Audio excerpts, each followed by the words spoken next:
Alright, 4 minutes is the real countdown.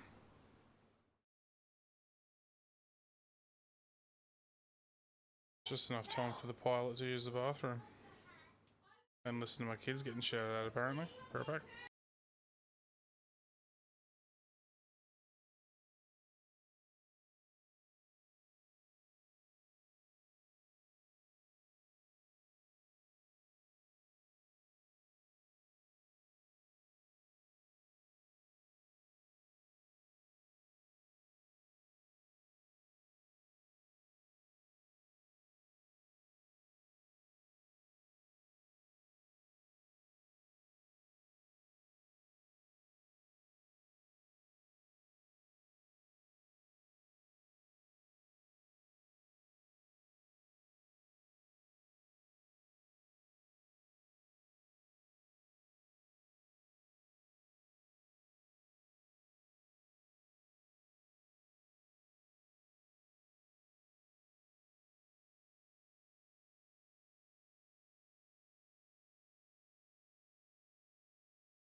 How you doing, matey?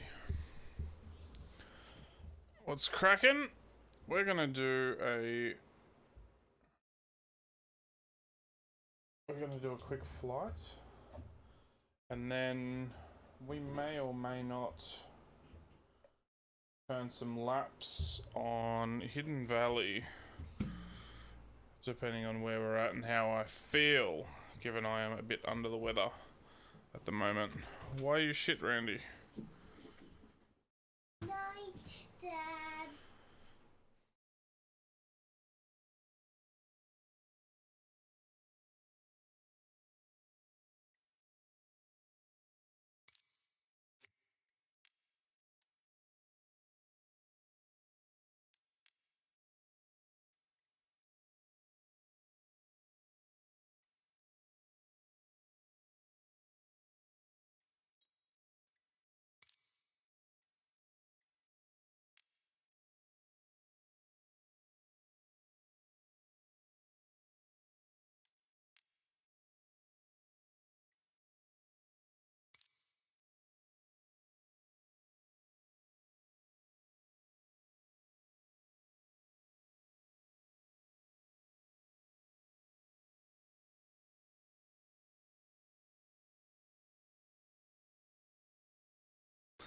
Don't know why I picked Castle over Big Titty Anime Girls when he's on.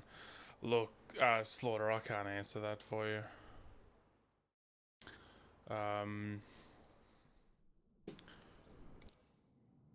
Maybe it's because I, despite being male, have a heavy chest of my own.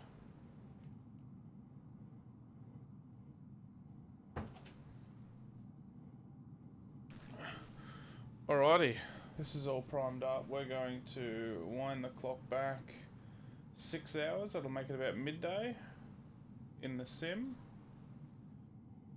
Let's roll across. Hang on a minute. Let's put this back on so it's there for next time I go to use that scene. Secret sex lives? Always, mate.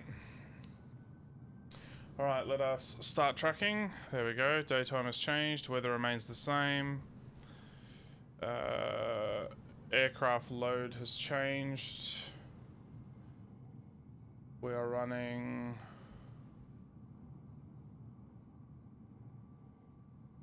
Talk to me, OnAir. There we go. We have 2 passengers and a half a cargo hold of cargo. Because we're doing missions, not just our contract. Now, we have to get this thing started.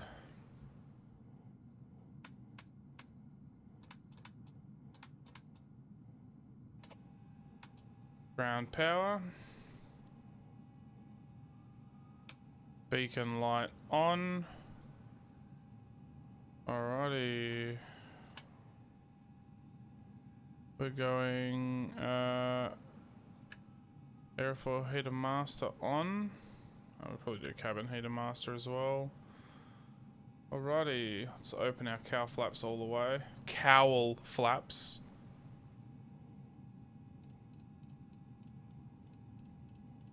Don't be like that. While we're here, let's turn on the GPS.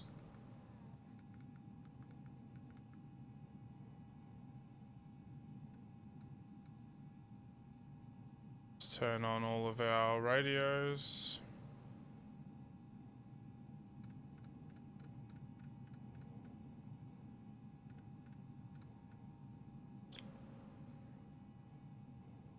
Alrighty. Let's get a motor turn, shall we? Firing order of this plane is 3421. Let's turn fuel tanks on. Mixtures are all idle cut off. Alright, 3421, here we go. 3, 6, 9, 12.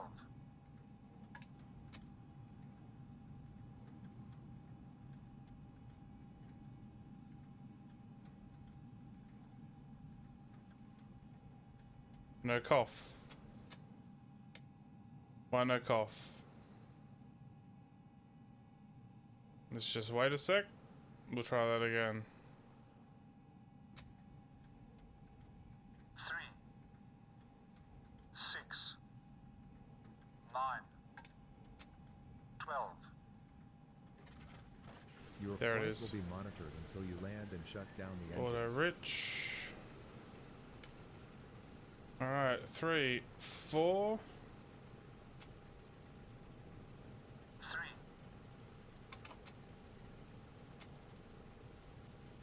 3, 6, 9, 12.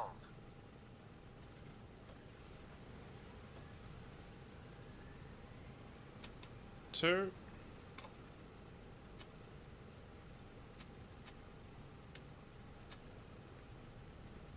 3, Come on. 3, 6, 9, 12.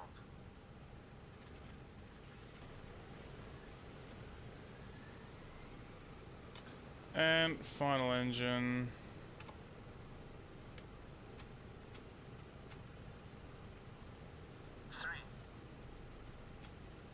Come on.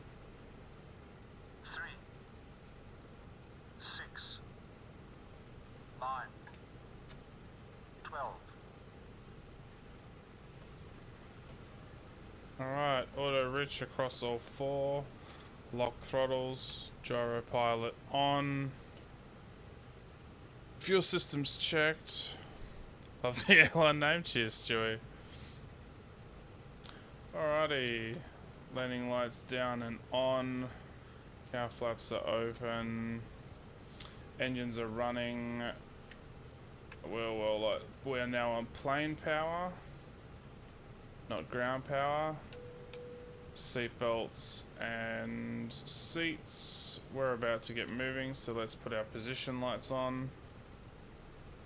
Okay, we're gonna fly. It's only a short flight, so we'll do 12,000 feet.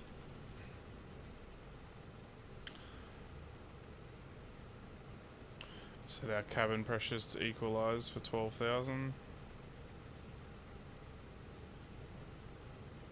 Alrighty, we are pretty good to go.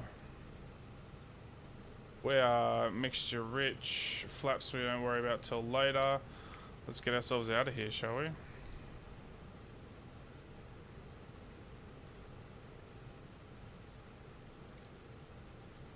Sydney ground American 6 with Golf request taxi for takeoff north departure.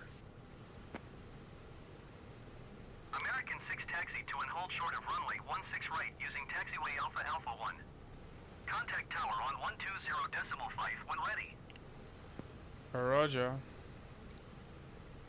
Taxiing hold short runway 16 right using taxiway Alpha Alpha 1 American 6. Straight out, and then we can we can throw the nose left.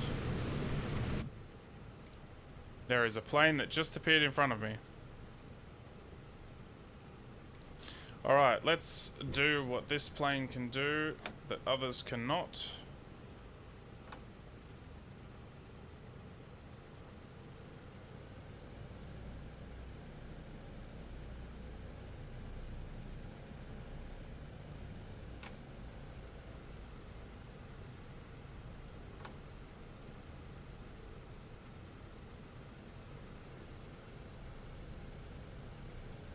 Throw the nose left, he says.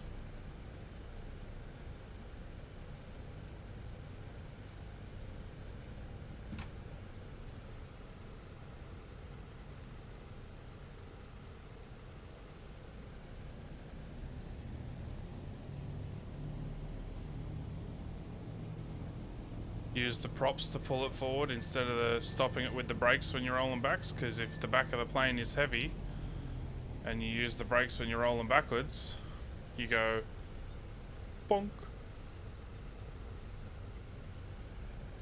It's not ideal.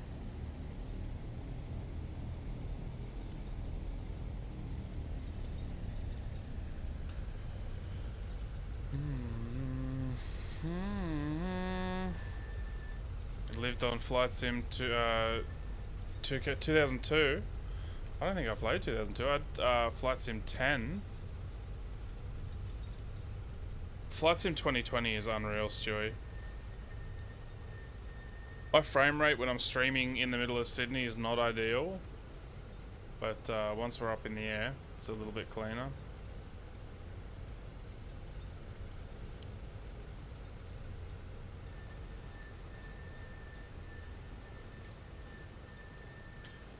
Alright, tower. Oh, 2004, there you go. Request takeoff clearance. VFR is going to tell me I can't, isn't it? 6 ready for departure to the north at runway 16 right. American 6 altimeter tree 0.27 wind 117 and 15. Caution, 3027. runway 16 left. Departure to the north approved. Cleared for takeoff runway 16 right. 3027, caution, generic taking off. That's the generic taking off. Departure to the north approved, clear for runway 16. Alright. Pre-takeoff checks, 20-degree flaps, engine cowls to... Oh, we'll worry about that when we start rolling. Landing lights are down. Cleared for takeoff runway 20-degree 16 right, American flaps. 6. How about we undo our gust lock? That could have ended badly. And we're going to wait for this generic. That's not a generic, that's a player. Pilot Will, can you get off the runway? Thank you. He can't hear me, but here we are.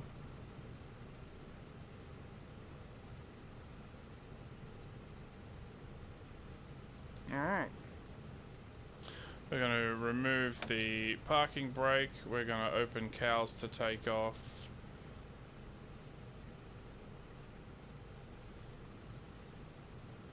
We're going to roll it out.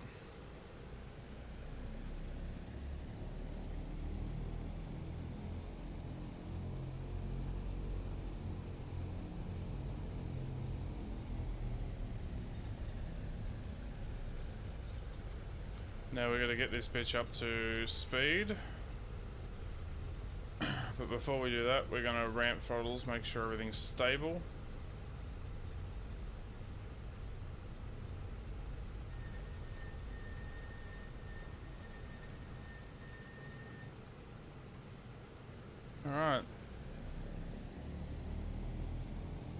Manifold pressure 30, stable horsepower, stable RPM across the board, everything looks good, temperatures are good.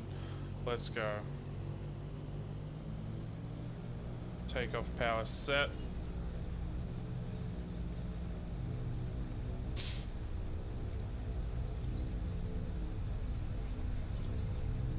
It's going to be windy, I just don't know what direction, because I can't see a windsock and I don't have a wind meter. But we are looking for... We're looking for 110 knots. There it is. Pull back just a bit. She comes off the ground real easy.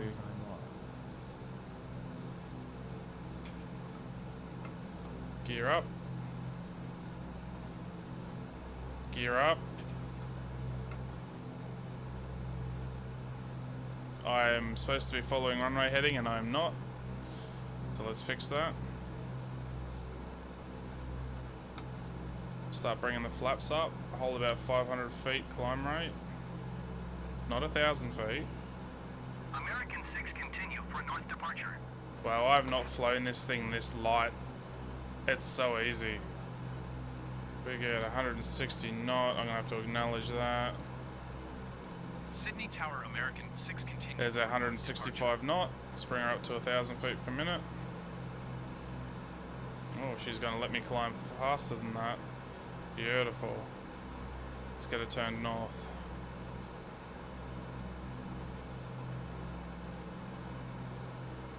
We should probably be going back to climb power. Just 40 manifold, 24 RPM, 2400 RPM. That's better. An aileron roll in this? I don't think so, Sassy. Qantas 549er, did you copy? It's a cute thought. Qantas 549er, follow the aircraft on final. Wind 117 at 15. Caution the generic landing runway 16 left. Clear to land runway 16 right.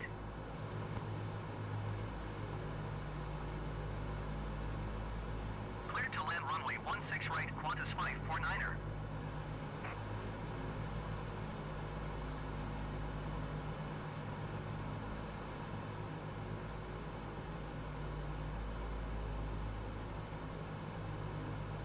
Wow, this thing can climb when it's light. American 6 leaving my airspace frequency change approved.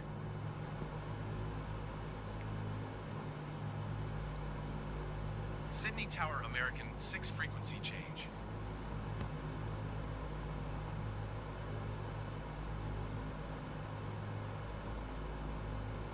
Generic airlines, sounds like most airlines. I call it a generic because it's not a player aircraft in this sim. But there's a service called VATSIM, Stewie, that I'm... Fuel Mix Whiskey. I'm very much looking into getting involved in. So VATSIM is basically virtual air control, where there's players on there, or people on there doing the air traffic control for flight sim. Which to me is just... I mean, that's wicked. Alright, let's hold her at 165 knots for the climb. Gyro pilot engaged. And we can relax a little bit off the controls. Sydney Tower, FedEx 6013 ready for IFR departure runway 16 right. G'day, Tex. FedEx 6013 altimeter tree 0.27 wind 117 at 15. Traffic is generic on final. Caution the generic taking off runway 16 left. Cleared for takeoff runway 16 right. Alright, where are we at now? Manifold pressure's good, cylinder head temperatures are good, carb air is cold but it's not simulated at the moment, oil temp's climbing, I don't care about that either at the moment. All Lurk does is tell me that he's here but not really going to engage. Cleared for takeoff runway 16 right, FedEx 6013. 344.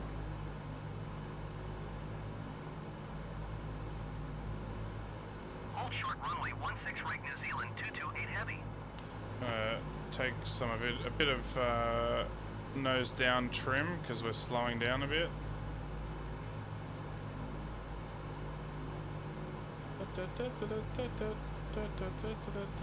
Let's get our airspeed up. Yeah, we're pretty good. We are almost at GPS intercept. Let's change to localizer. Beautiful. Now our gyro pilot will follow the localizer.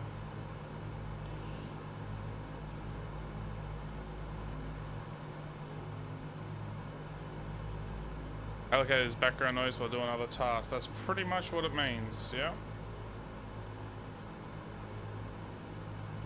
We are 40 manifold pressure. We are right on 2400 RPM. It's almost like I've flown this plane before. Everything is looking good except for the view.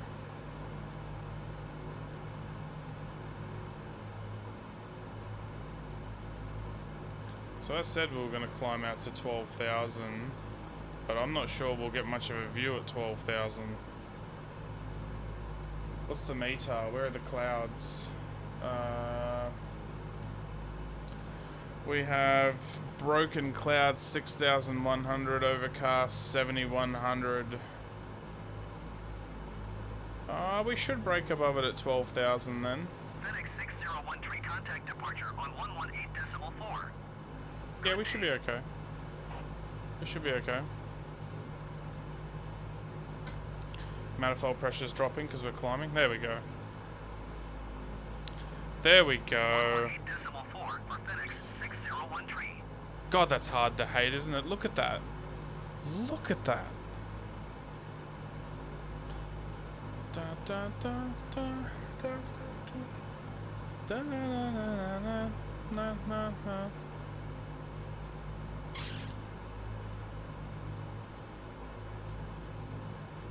So we're running more fuel than we need to at the moment for this flight because we've got flights that are going to follow it on other days. In this mission set, this is a four-leg mission. Qantas 549er contact ground on 126.5. Oh God, shut up. New Zealand 228 heavy.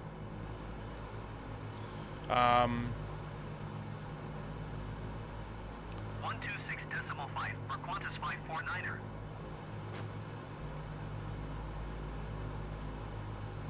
I have flown to New Zealand, Turks, a couple of times. In this plane too, over the last week or so. 16 right New Zealand 228 heavy. There's a plane going to New Zealand now. New Zealand Airlines. 2166 ready for IFR departure runway 16 right. So this traffic that you're hearing rattle off, 2166 hold short runway. while it's not real life ATC, Airbus A20 in on the runway. these planes actually exist in the air at the moment. Oh, my Mo is doing that thing. My moustache is doing that thing where I've got hairs curled up and tickling my frickin' nostril. We're past 10,000 feet, landing lights off and retracted.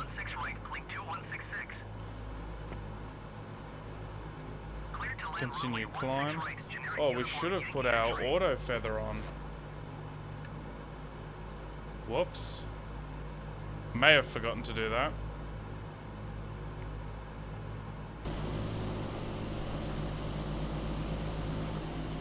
What a beast.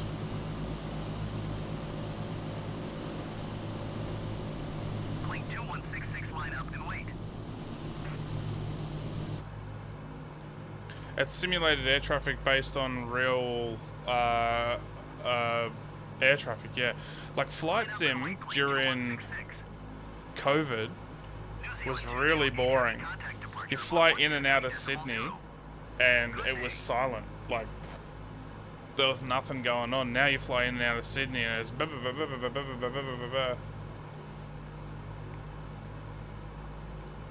which in Melbourne Centre.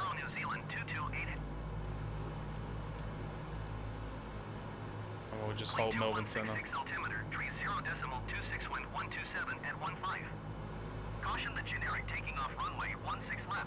Oh God, can we just not?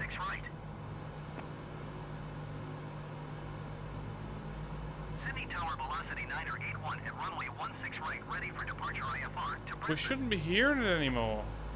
Velocity 981, hold short runway 16 right. Traffic is generic on the runway. Cleared for takeoff runway 16 right, clean 2166. Ah, whatever. Runway 16 right, velocity 981. Okay, Apathetic. G'day, Apathetic. G'day, Apathetic. Oh, shit. We'll let the manifold pressure drop. What's our airspeed doing? We could have inadvertently been in a stall there. Do we reckon 12,000 sign off? Velocity 981, line up and wait. Let's take it up to 13,000. We'll just set this so that the cabin pressure's ready. We'll keep climbing to 13. Line up and wait, velocity 981. Now, I don't know what the cruise settings are for this thing at 13,000, 2150 and 145. Alrighty, that works for me. Okay, we can altitude hold. We can altitude hold, and then we can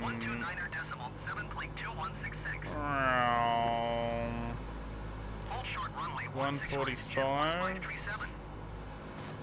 Let's go to 140 and then back off the RPM. 21 and a half. 145 BMAP. I don't know what BMAP stands for. Pounds per square inch. Like it's pressure of some kind. So that's cruise speed. Let's take the altitude hold off and we will dive back down to 13. Get a bit of airspeed up for the cruise. Jet 1537, line up and wait.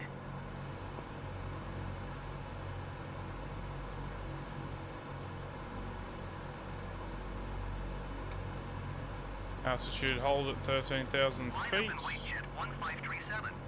Close cowls for cruise. Velocity 981, contact departure on 129.7. Good day. Alright, now.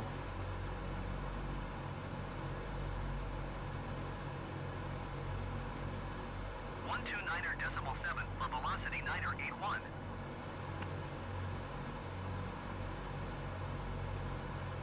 Jet 1537, altimeter tree 0.25, wind 128 at 15.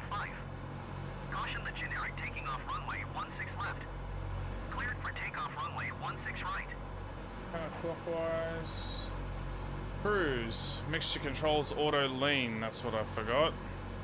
This is why we have checklists. Sydney Tower, Qantas 548, ready Mixtures for departure auto runway 16 lean. right IFR to Brisbane. Power set. Qantas 548, hold short Hydraulic runway system 16 right. bypass control lever Traffic off. is generic on the runway. Cowl flaps are already set. Windshield heat control is fine. Fuel system selection set. Cabin pressure regulator set. Start marker to destination altitude.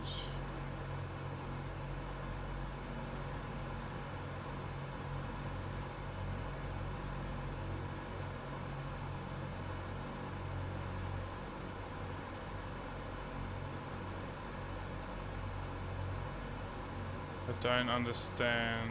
To destination altitude. Oh, okay. So that's going to be like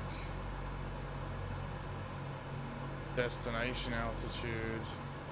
Yeah, like ground.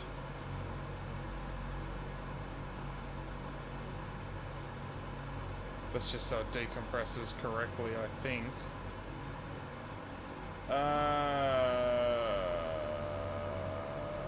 Engine supercharger, shift lowers every 2 hours. That's perfectly fine. Alright. Cruise set. How's our day been today, everyone? We doing good? So we're now burning, what, 500 pounds an hour? Yeah? 500 pounds an hour per engine, 2,000 pounds an hour, and we have somewhere between 4,000 and 3,500 pounds of fuel per tank. So, yeah, we've got basically 1, 2, 3, 4, 5, 6, 7, 8 hours worth of fuel for a, what is it, 2-hour flight? What's our GPS say now? 2 hours? Easy. We should probably leave the smoking sign on. Seatbelts are off. Auto feather is still set. I'm not going to worry about any of the temperature stuff. It doesn't matter so much. G'day, Ian. Smoke 'em if you got 'em. Alright, hang on. Smoke 'em if you got 'em.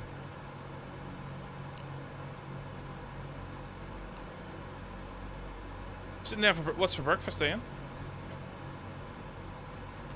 My day hasn't been too bad. I'm very run down today. My kids have been sick for the last week or so, and I thought I'd evaded it, but I've not. So, fortunately, it means I didn't have to work today, so I've had a pretty chill day, all in all. So it could be worse. So now we're essentially a glorified just chatting stream, because the gyro pilot on the GPS localizer is going to handle the attitude. The gyro pilot altitude hold is going to handle the altitude. Altitude. Cruise throttle and power is set, and we don't have to worry about failures because I'm not running them.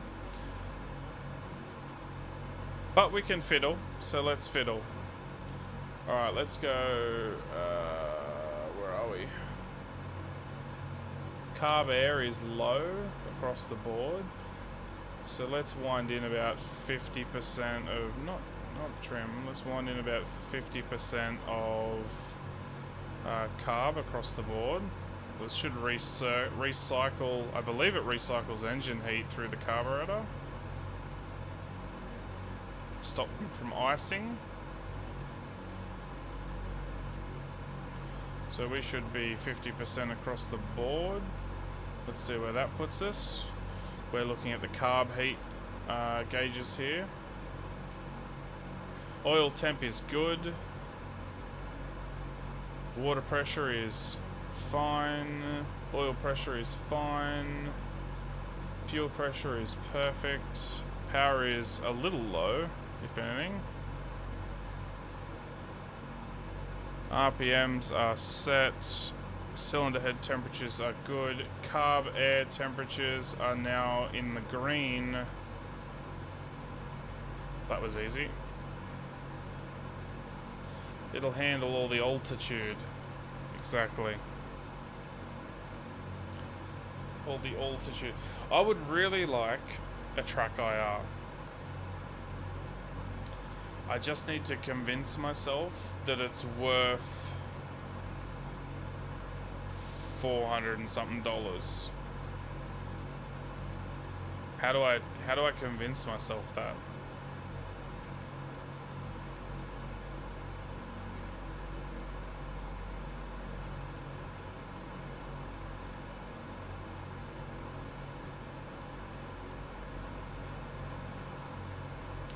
We are skimming clouds, chat. Track IR is also very good for truck sim and potentially sim racing. Does the new FS have a 2D panel as well, or is it only 3D? What do you mean, Dewey? Dewey? Stewie? Why Dewey? Where did Dewey come from? Stewie, what do you mean? 2D panel.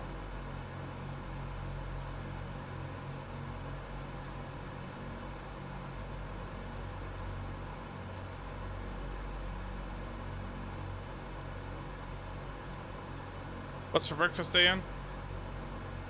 Like the panel is just a graphic in front of you, as in like all the switches and everything?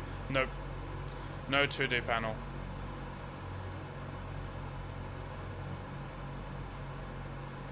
But what you can do, if you have checklists, this plane does not have a checklist, disregard. If you're in a plane that has checklists, there's a little I button next to each item on the checklist. If you click that, it'll take you to where that switch is, so you can learn a plane from the checklists. I've learnt this plane from this document that comes with it, because it's payware, this DC6.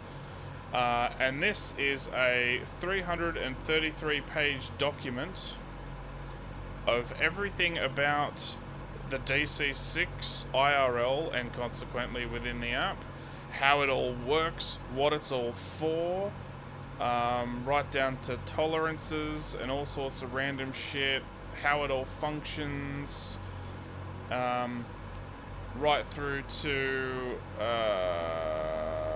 the gyro pilot setup. Absolutely everything you can imagine. And then when you get through the end of it, where we take off, climb and cruise, it's all information. We get to about page 303 and we hit performance charts, which are what I was using to determine what RPM and torque to set the engine for desired fuel burn for the duration of the flight. Takeoff performance summaries, landing performance summaries, manifold pressures at temperatures, so on and so forth. It is fucking awesome mod.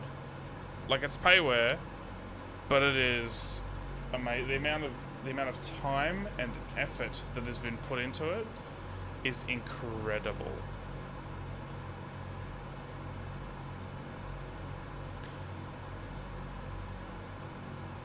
And so now I'm considering buying their other payware plane, which is a 737-700, I think it is. Which is, of course, flexi-wing Boeing, which is pretty exciting to me.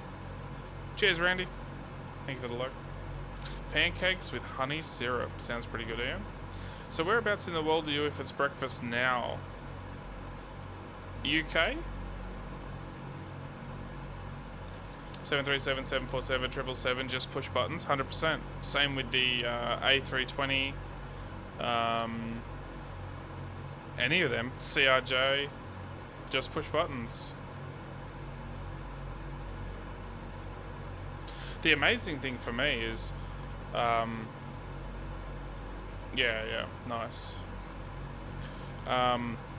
The A320, I had no idea how simple they were to get the engine started.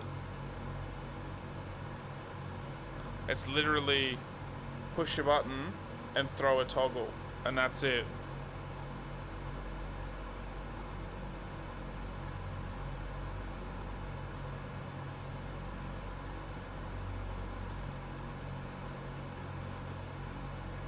Yeah, this thing you gotta select your engine. Oh, that should be off. Select your engine, hit the starter, wait for it to rotate 6 to 9 blades, turn the magnetos on, fuel switch on, smash the primer. We don't need that booster pump on either. Come on. Hit the starters, wait for 6 to 9 blades, turn the magnetos on, throw the fuel on, hit the booster, and then get ready to come down and throw the mixture when you hear it fire. Like it's the last night of your life. Carb area is now good. Everything is good. I am curious if I look at the little tablet that comes with this mod, whether it says I have anything over or under stressed. It says my oil temperature is moderate stress. Oil temp. Really?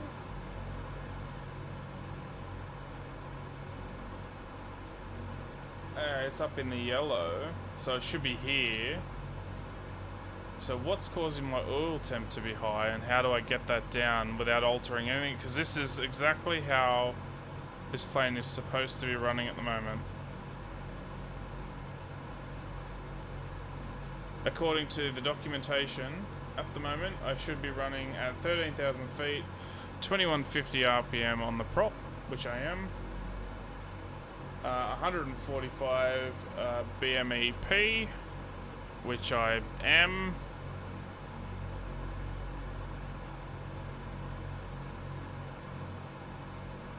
Now, and that should get us 520 pounds per hour fuel burn. That looks about right. The engines won't be even in their fuel burn, they're just not. That's the way it's designed. And that should get us a 191 knot. No, we're lighter than that. We're like down here somewhere. What is our gross weight?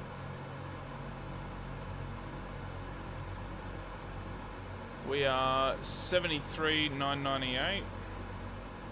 Whoa, big gauges. So at 73, 77.5 to 72.5, we should see 206 knot dial indicated airspeed with a true airspeed of 257. So 206 knot dial indicated airspeed. It's in the about just below, Willie.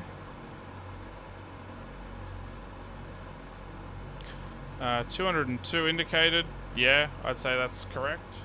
With a true airspeed of 264. Which at the moment we have a ground speed of 259. I'd say that's accurate. So all the settings are... Everything we're seeing is what we should see based on the chart, but our oil temp is high-ish. So how do we fix that? Let's see if my handy dandy book can help. Hang on a minute. Let's rotate our performance charts back. Oil temp.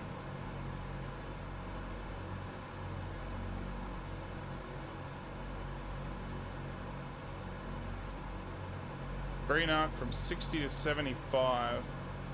Okay.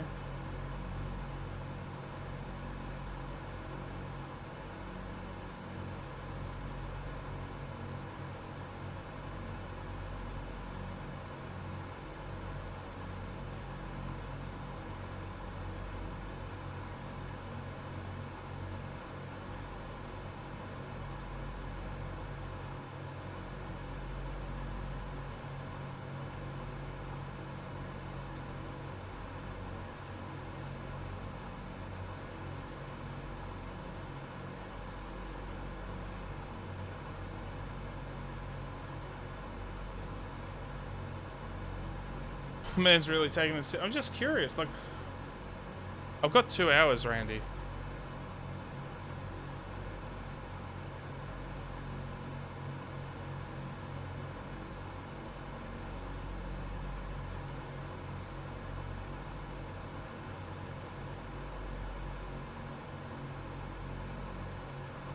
So it doesn't really tell us.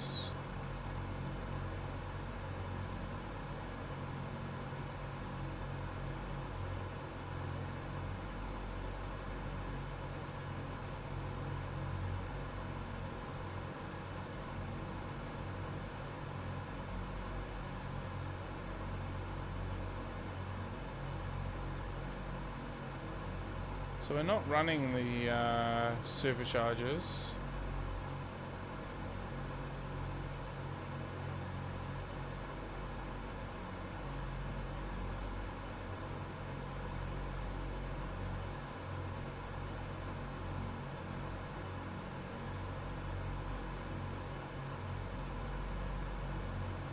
The cowl flaps only control cylinder head temperatures, not oil temperature, which is the primary concern.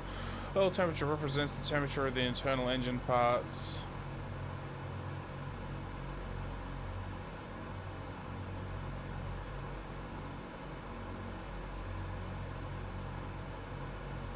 Yeah, yeah, okay. So I guess it's normal function.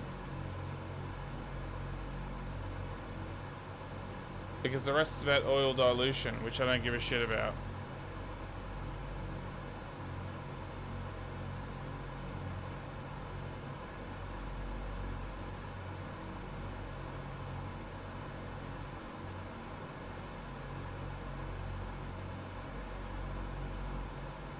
Hello, OBS?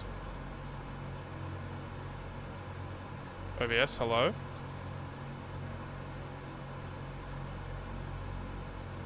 Talk to me, OBS.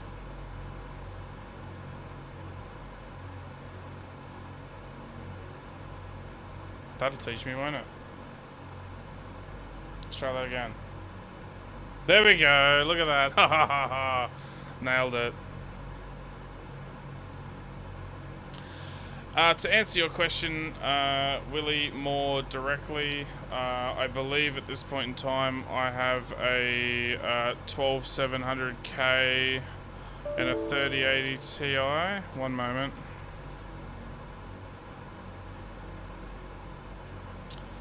Yeah, 12700K, 32 gig of, I think it's DDR5 I'm running at the moment, like 5600 Hz. And a Asus TUF 3080 Ti from memory.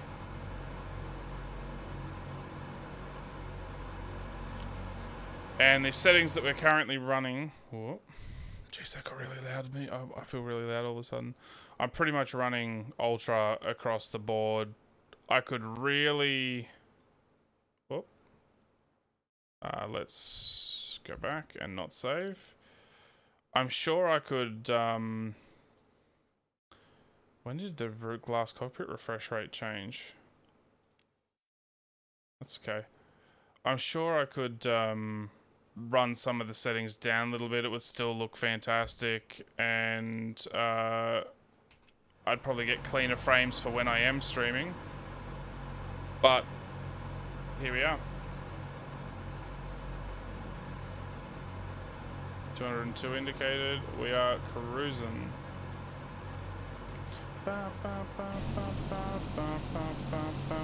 That's pretty. Look at that.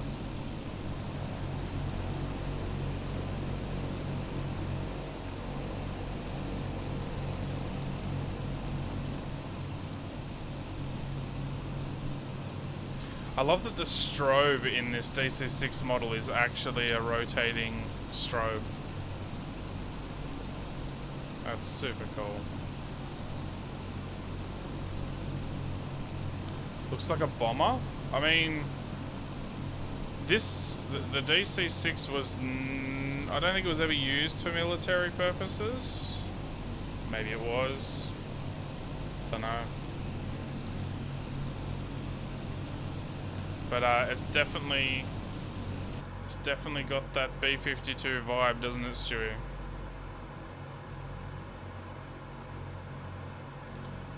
Was the DC6 military?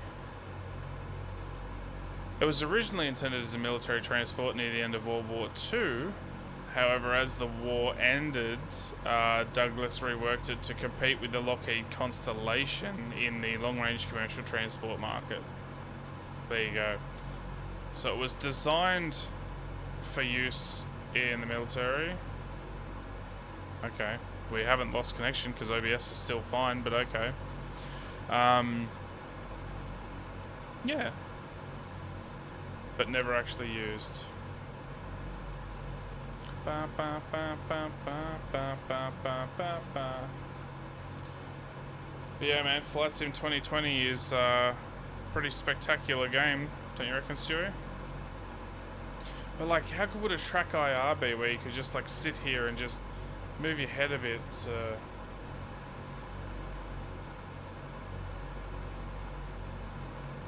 and then you could like lean in. Oh, I want a track IR.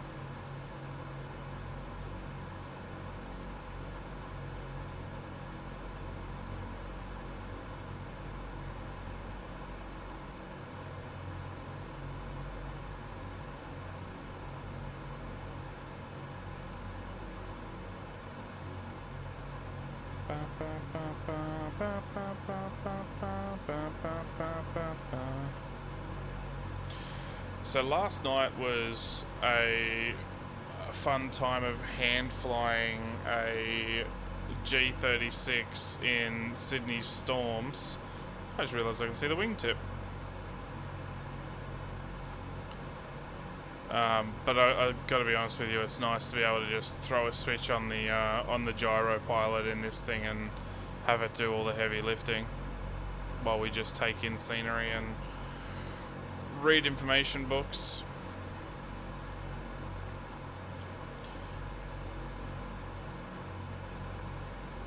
I'm flying to a it says it on my ticket there, YTNG up the top left, so that is all active sim data. So YTNG is Thangul, that's correct, which I can't tell you anything about outside of it's called Thangul. It's classed in OnAir as a size 2 airport, and from memory it has a runway just big enough to get this thing where I need it to be. It's got a 5,000 meter tarmac runway.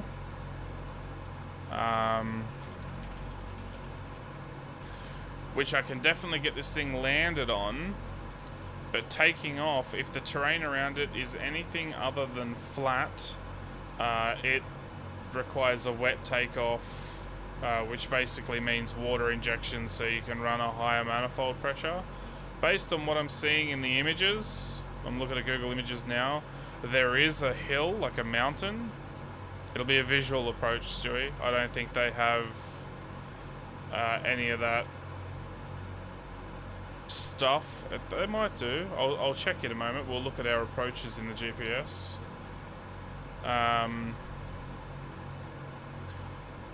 But it should be okay. It's a pretty small airport. It looks like there's a hill on the approach, depending on the direction we come in from, that we'll have to fly over.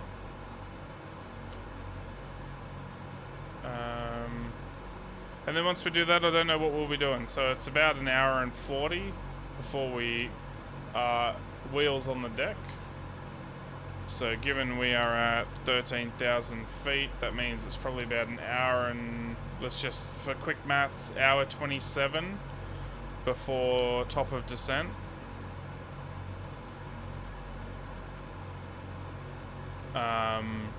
So in an hour 27, basically, we'll be at top of descent.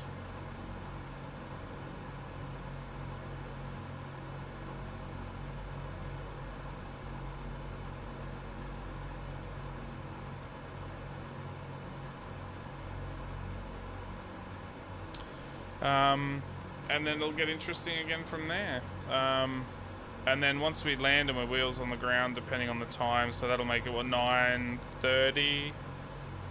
We'll see how I feel. The next flight that I have for a mission, so I'm using a third-party app as well, Stewie, called OnAir. And so at the moment, we're flying Sydney to Thangul. And we're running cargo and a passenger, but we're running this as a part of our pending mission jobs. Running this as part of my pending mission jobs for level 9. So this is the first leg right here. This is what we're flying. Move it out from under my head. This is the first leg we're flying, and then I have a second leg, which is probably about a 5-hour flight. So I'll probably have that running in the background tomorrow while I'm working. And then there's 2 short hops that'll likely be tomorrow night or another night soon, just to get those missions wrapped up.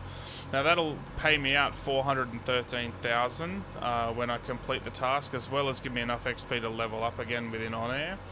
The thing is, I'm not making any money doing this run until I finish the 4th leg, and this plane, because I have it rented at the moment in OnAir, So this plane at the moment is rented, and it's costing me somewhere in the region of $35,000 an hour to rent. So I filled up on fuel before we left, just a cheeky 15 grand. And so we're going to spend probably about 300,000 in the course of doing these runs before I get paid. So I've got enough liquid asset to do it. So that's fine. You did, Ziddy. You did. So we've got enough liquid asset to get this mission done. So that's cool. But we're going to have to find ourselves a job for the leg back. And so basically, we know that our final leg is going to be somewhere down near Melbourne, isn't it? Hang on.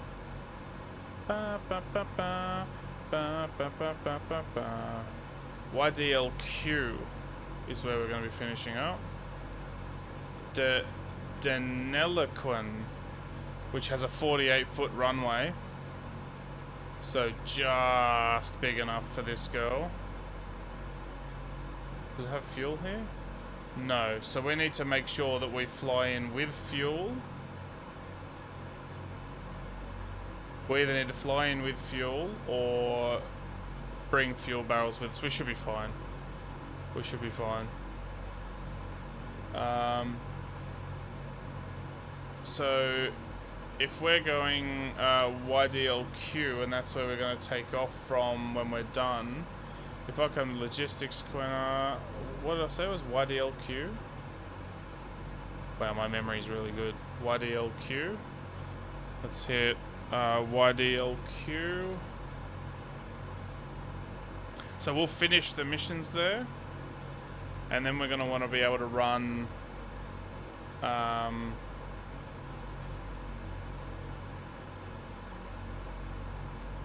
run another leg from there so that we're not losing money. So there is a $224,000 job that runs from there. It also depends what we have back in Sydney once we finish this, because we'll have another level mission as well. But technically we could go and do a $250,000 run, although the pay is not perfect. We're probably better off doing a 207k run and finding something else to fill the cargo holds. So that's £13,000. We go YPPD. There's only one job running there. What else have we got here? YCUN.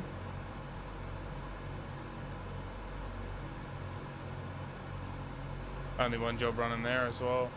Sometimes you can find multiple jobs running to the one place and you can get a better payday doing that way. Kind of pilots who wear the same clothes for a week and sleep in terminals. Pretty much. Pretty much.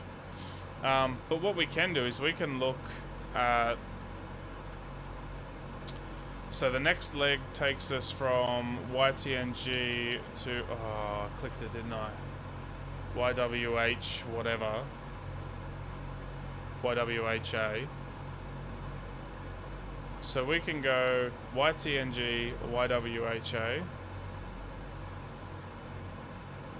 YTNG.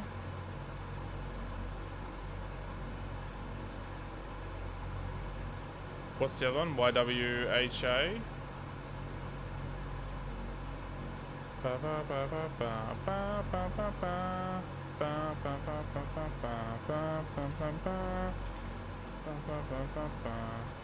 No other jobs. So sometimes, because it's not a full cargo hold for this mission, you can find a subsequent bit of cargo to take and make a little bit more money or something like that. But anyway, this is OnAir, which basically gives a career to flight sim.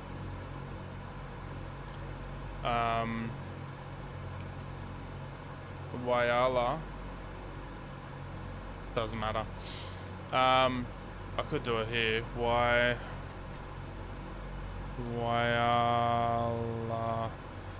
YWHA. That's what I did, right? YWHA. Yeah, no. No good. Somebody can find a bit of cargo to take. So this is basically an online airline simulator that then ties completely in with the sim. So you can find jobs to do, you can do all that. You have a full cash flow, you have the aircraft that are in your possession. I have 3 rented at the moment. I have a DC-3, a King Air and a Bonanza. Different airports sitting there costing me money with the parking fees, except for the DC-6, which is costing me money because it's in the air. You can set up FBOs at different airports and everything like that. You can set up FBOs at multiple airports and then set up like airline routes between them so that you've always got constant flights that you can do and make money on. But the coolest thing is, in my opinion, I can see all the people that are on OnAir in the Thunder server at the moment, which is what I'm playing. So I'm here on my own over here. There's someone over here in Adelaide.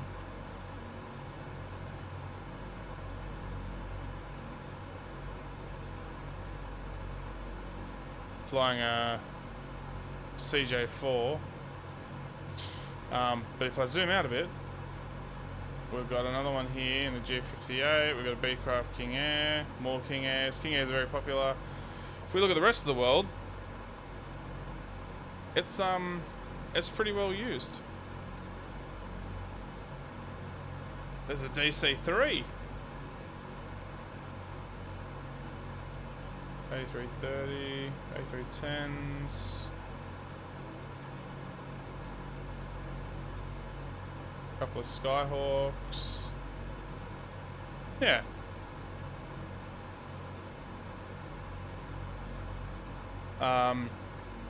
And so the idea is you got to keep your company afloat, right? So it's going to cost me like $300,000 to do this flight. I have a debt. I got a loan. I got to repay. I've got XP until the next level, which is why I'm doing this leveling mission at the moment.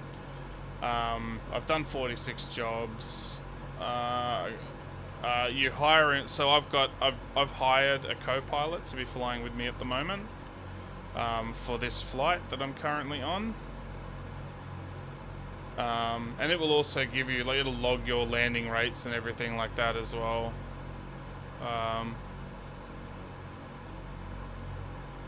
I don't know, Slaughter.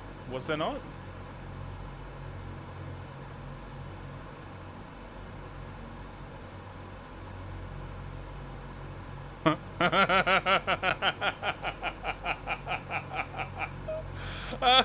Nightbot caught it because it thought it was the URL, but I think it's probably for the best anyway, Slaughter.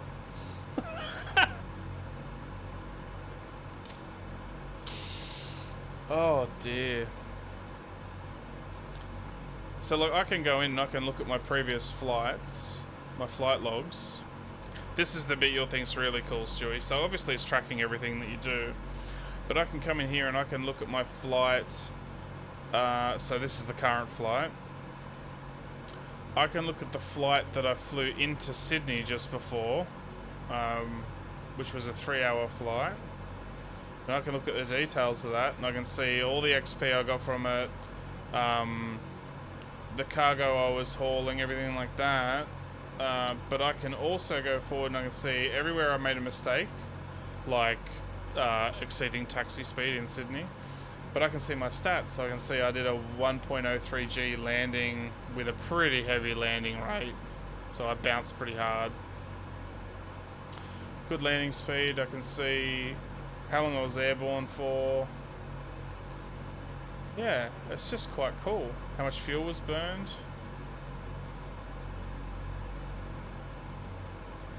Taxi speed exceeded. Anyway, back to the task at hand.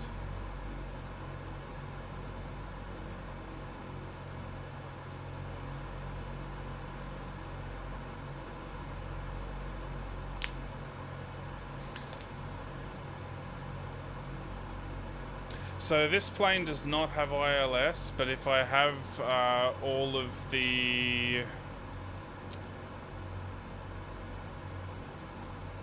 So I can do an ILS landing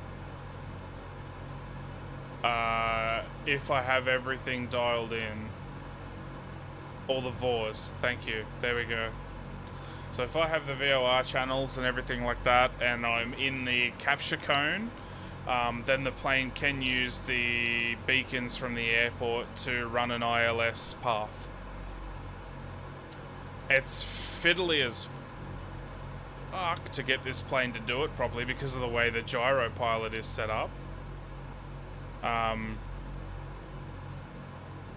Because this gyro pilot, basically, if you're running it as a gyro pilot, it's literally turn this knob to bank in a certain direction or the other direction, rotate your climb guide to adjust your attitude, and that's it. There's no like set at certain altitude or anything. There's literally an altitude hold mode. Flick that switch and it'll hold the plane at the altitude that it was at, and that's it. And then it's got the added functionality in this particular plane of having the localizer, which will also run, because I can set the CDI to the GPS that's retrofitted to it. So I can still fly it along a GPS path and an approach path using localizer and approach because of that GPS. But if I had to figure out all of this without the retrofit GPS, I think I'd be pretty lost. I want to figure it out at some point because in this mod, you can actually opt to run Bendix only, no Garmin. So I'd like to figure that out at some point, but today is not that day.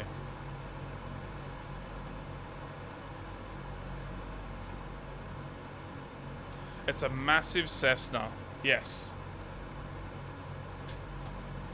It's a very, very large pre-GPS 152 with 400% the engines and low wing.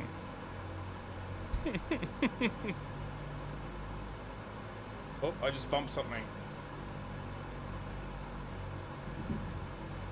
I just bumped my pitch.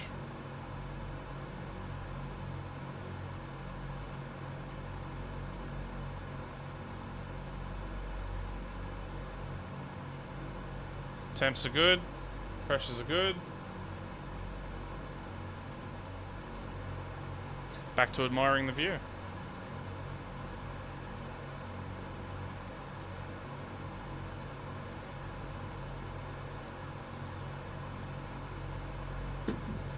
So because of the GPS in this, it means I can set approaches and everything like that. I don't have to do it all based off of logbook and a stopwatch. Although I feel like it would be really cool to do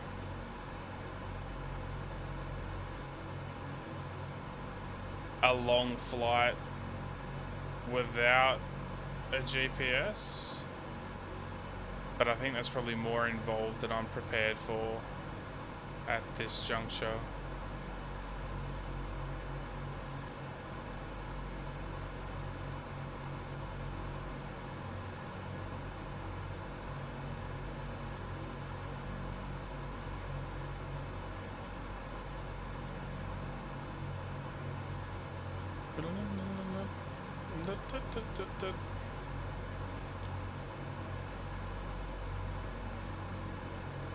I'd need to brush up on my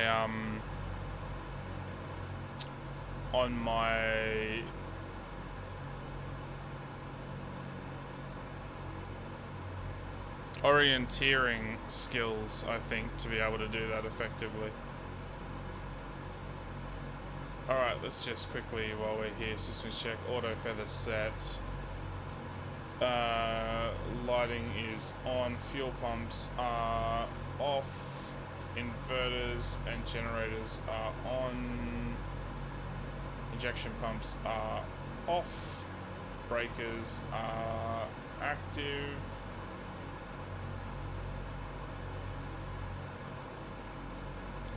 Fuel, about 3,500 pounds per tank. Main tank, nothing in the auxiliary.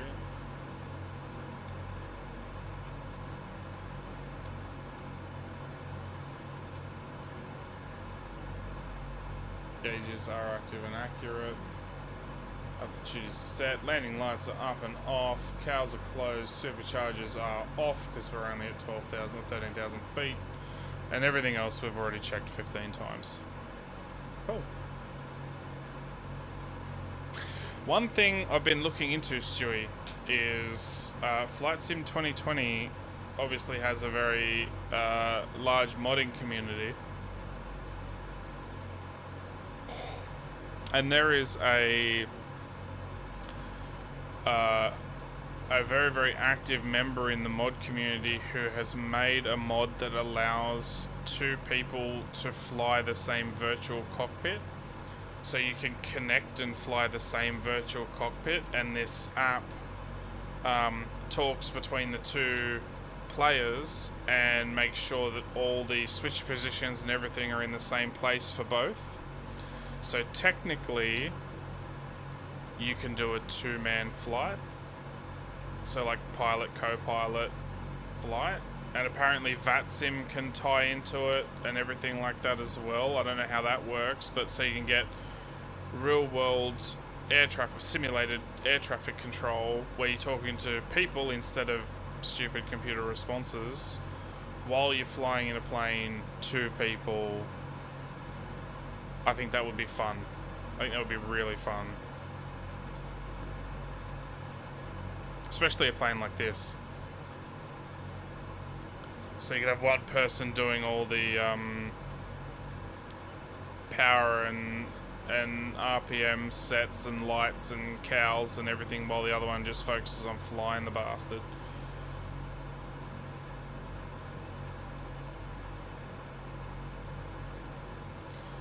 And then you could do a no... Can you have a player co-pilot?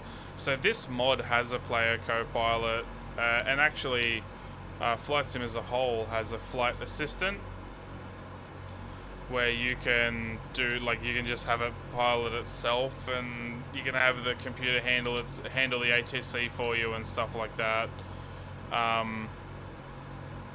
So kind of, but this mod actually has it set up. Could one sit next to you? No.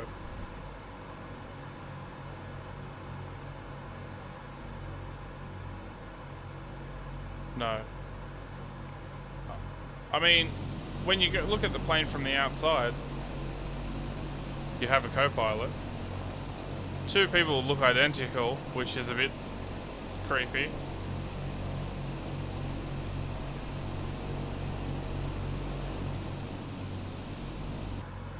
Mr. Anderson.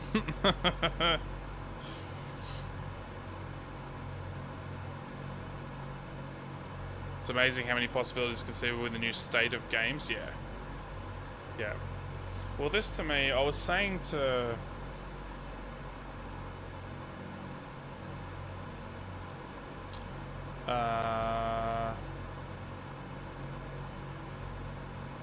Track.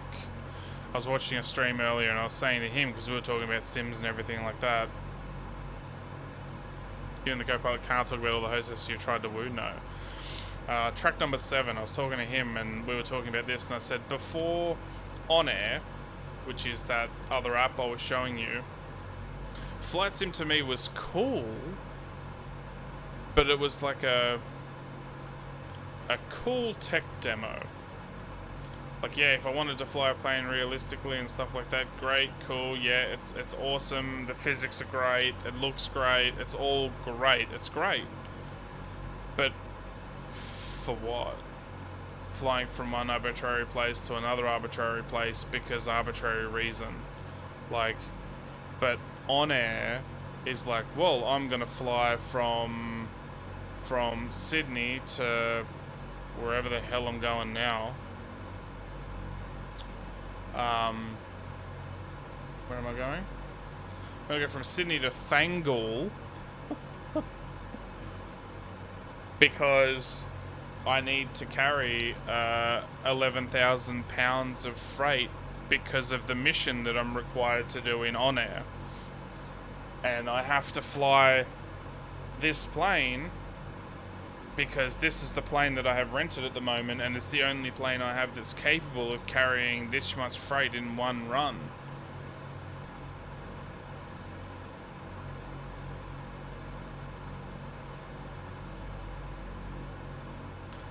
So what OnAir has done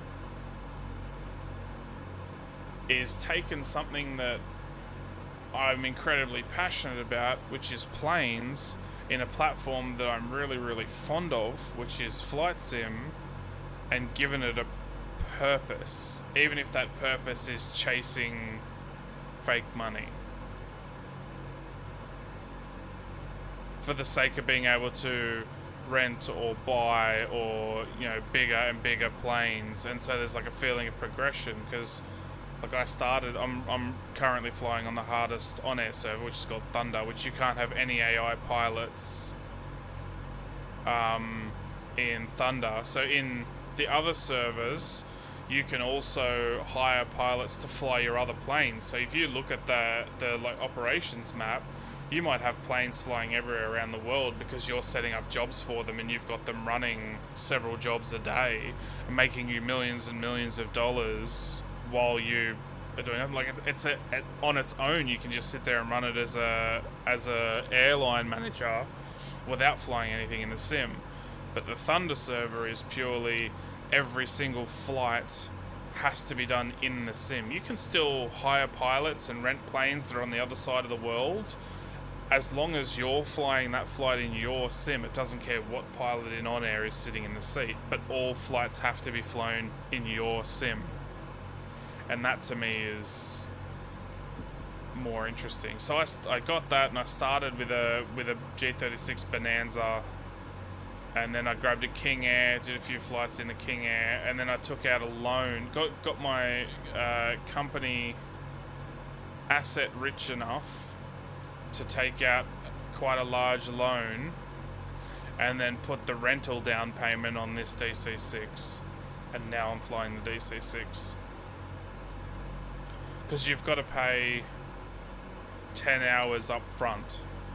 So if this was $35,000 an hour to rent, I had to have a $350,000 deposit to put down to then rent this aircraft, which I will get back when I return the aircraft, which is fine. But it meant I had to get enough of that, like enough cash in hand to be able to rent this thing. But then I also needed enough cash over and above that to be able to make this practical, because what's the point in renting this if you can't put fuel in it to do a half decent flight?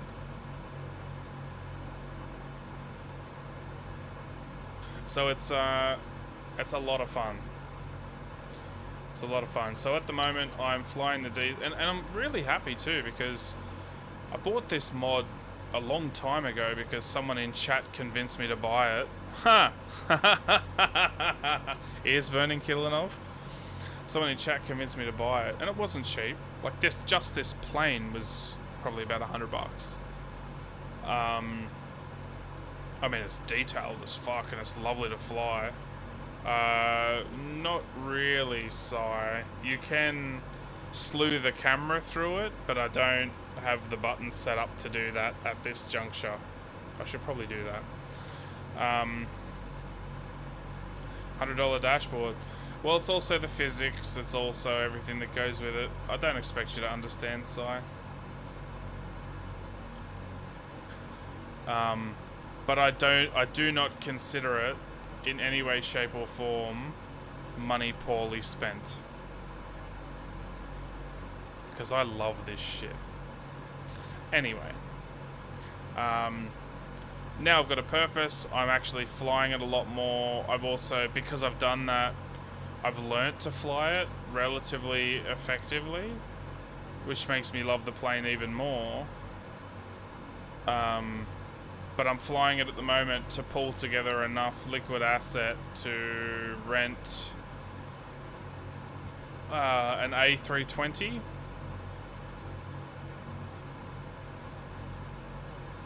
I think an A320 is my next step. Unless I also buy the PMDG 737.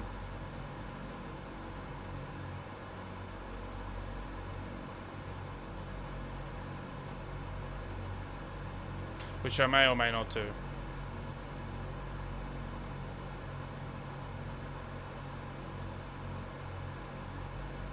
.737 is good. Look, if the DC6 is anything to go by, I'm not surprised.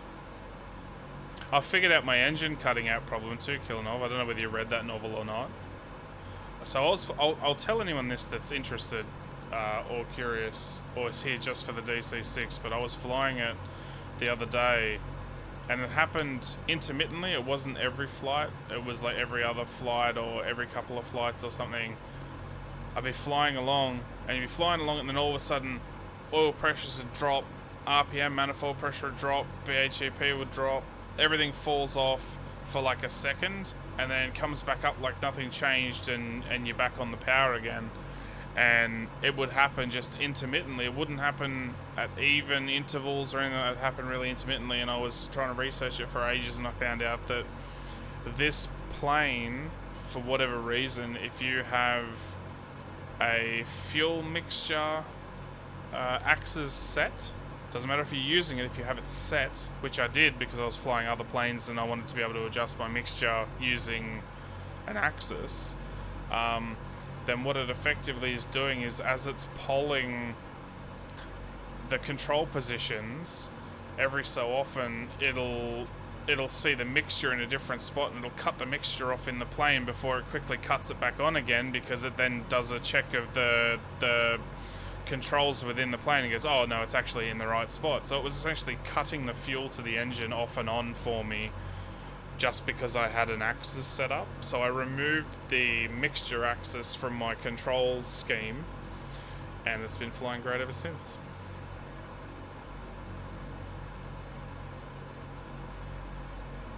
But it was to the point where I was considering reinstalling the mod and I was getting properly pissed off. So confused.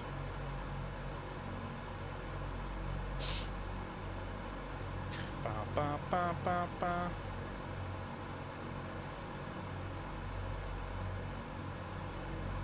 It is the cargo variant, so I'm not actually sure what would be back there. So I actually haven't looked backwards here either. What is there? So there's a door. Oh look! Oh look, there's a captain's hat.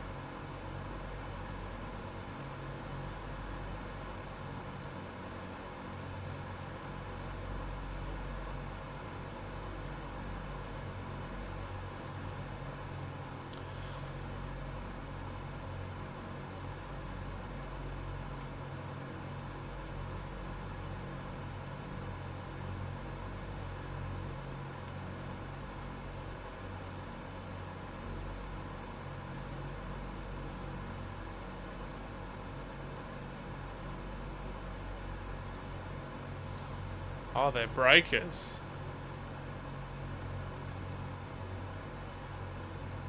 I should have cottoned onto that by the amperage numbers. So if I hit the autopilot breaker... Let's not do that. Let's not do that. Hang on, is it this plane? Is it this plane you can put the dicky seat down? It is this plane you can put the dicky seat down.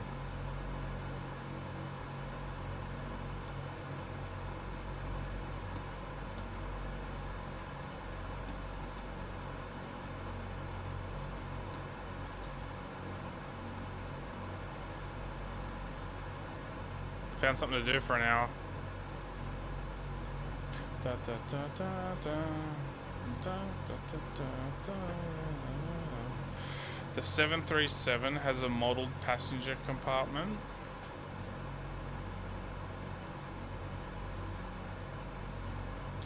The DC-6 does have a modelled passenger compartment, Killenov, in the DC-6B.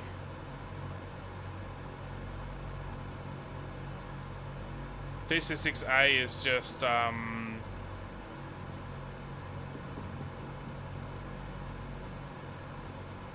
don't know what you call them.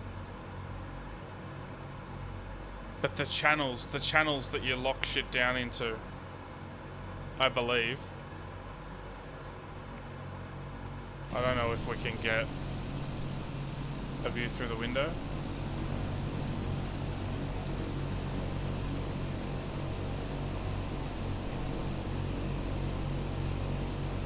No. Oh, what's in the showcase cameras?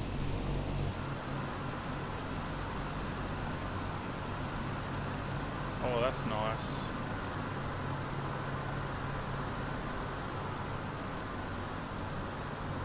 Oh, they're brilliant cameras for long haul flights.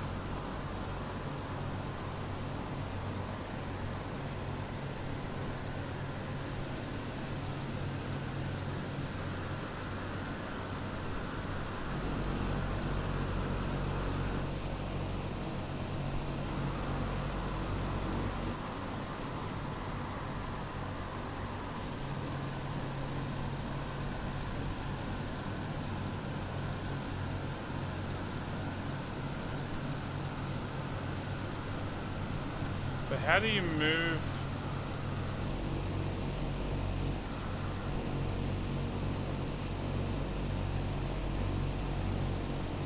How do you move the drone around? Ah, what's up and down?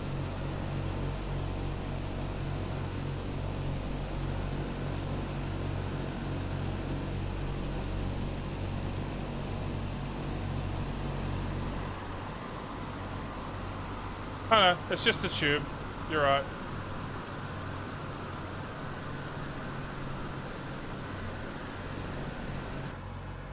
The cargo one is just a tube. What's in the tail section? Nothing.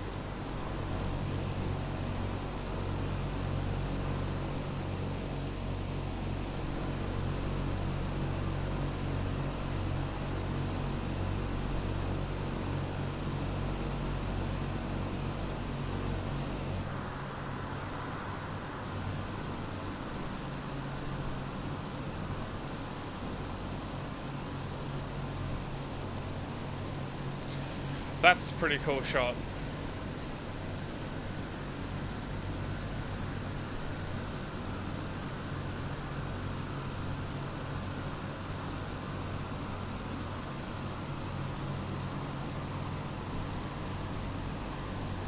Oh, okay.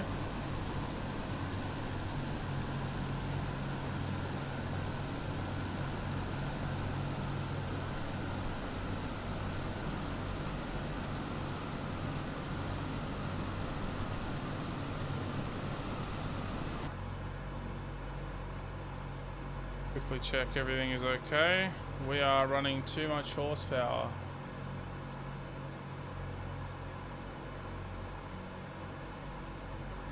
RPM is correct.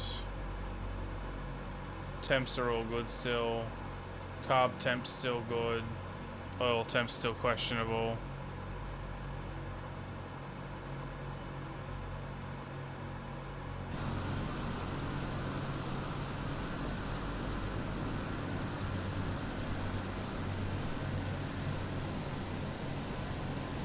Yeah, that's pretty neat, killing off.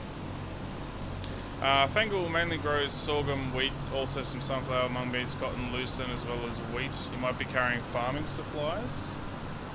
I am carrying, just says cargo delivery. Give me a sec, I'll see if I can get more from the pending job screen.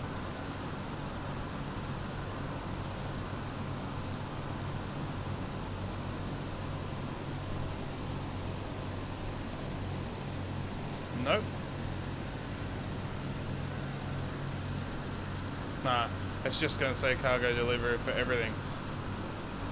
So let's posit, based on that information, Stewie, that we're carrying 11,484 pounds of combine.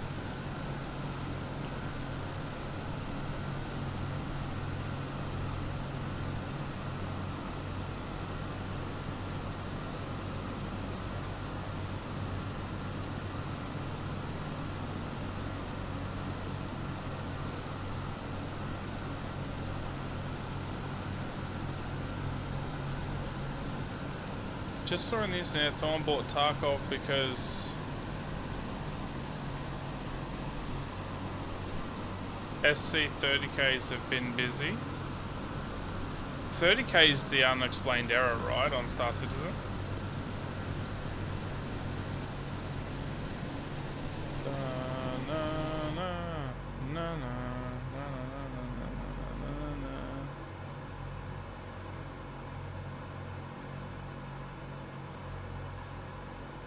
server crash, yeah.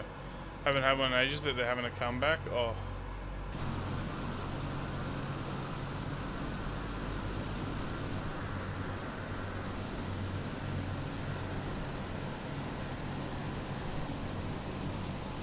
Worst part is, he thinks that Tarkov's better than Star Citizen 30Ks. He's in for a shock, isn't he?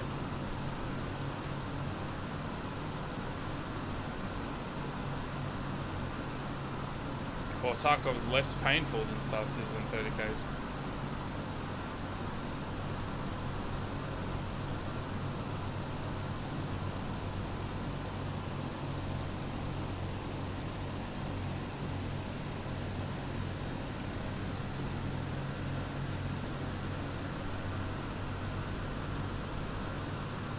Alright, now. Do I have any local METARs? Also, so runway 28 and 10 are the long rays. METARs say that I should be coming in on runway 10.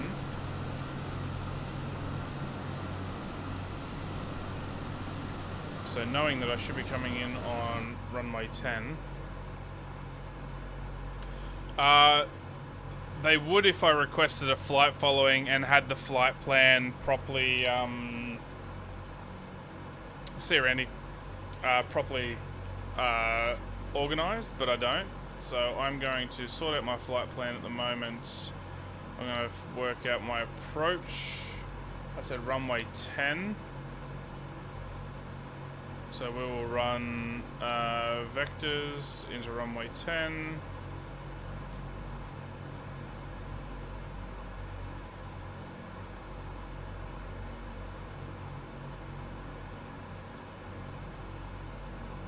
Let's get that back on. Come on. Good girl.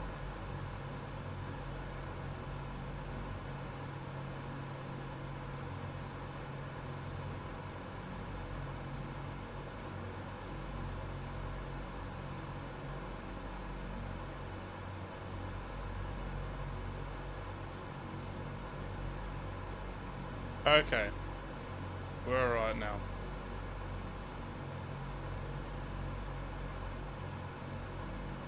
So we're going to come in, it's going to be a hard right, which means the plane won't follow it.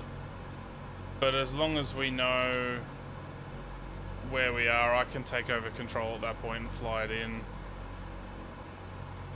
That's not a problem at all.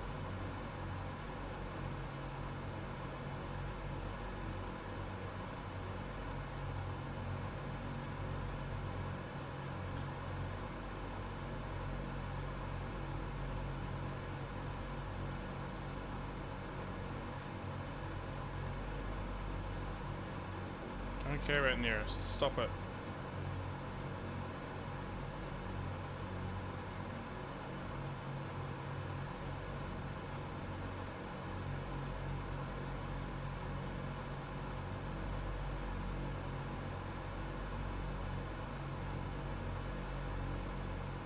...255 nautical miles out. I have no idea what this is telling me.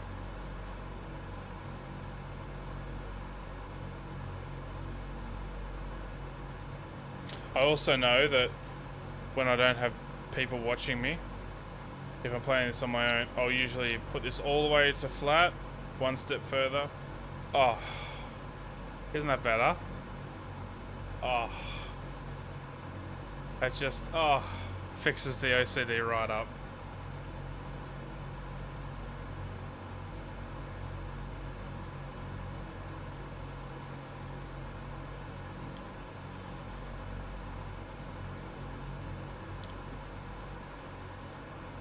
Alright, well, we are 57 minutes away from our right turn.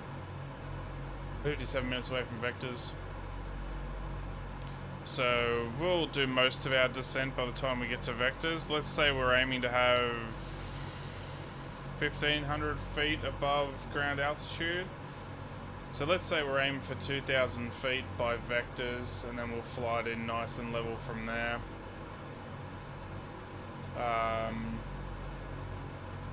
So we've got 11,000 feet to lose. We start our descent in 45 minutes. 45 minutes? 45 minutes.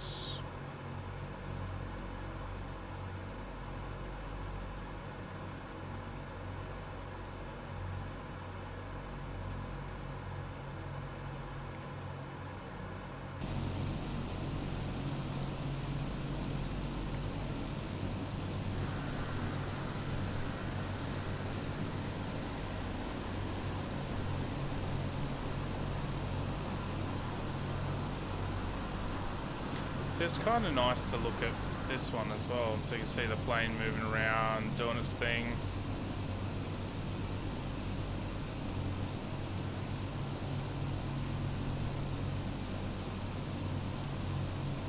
"45 minutes to top a descent." Stewie, I spy with my little eye something beginning with T.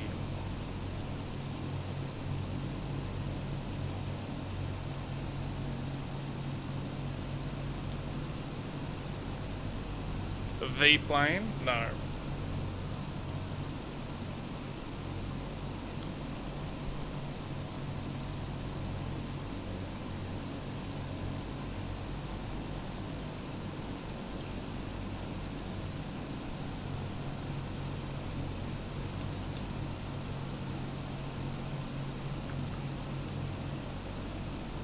You're still mad about Beacon? Why? Is it because it was there just strobing at you the entire time and you never caught it?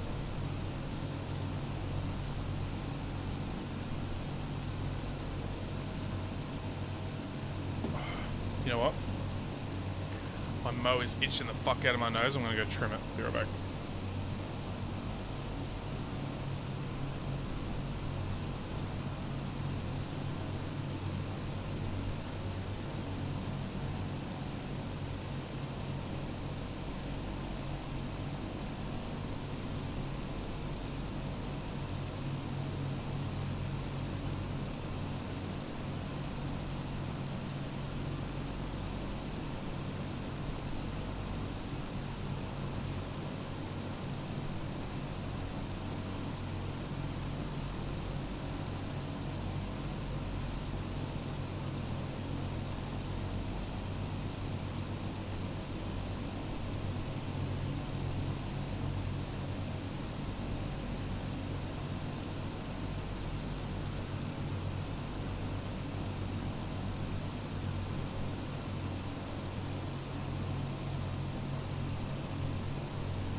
That reminds me, Stewie.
Sorry, Ziddy. Copy that. 10 for Rubber Ducky.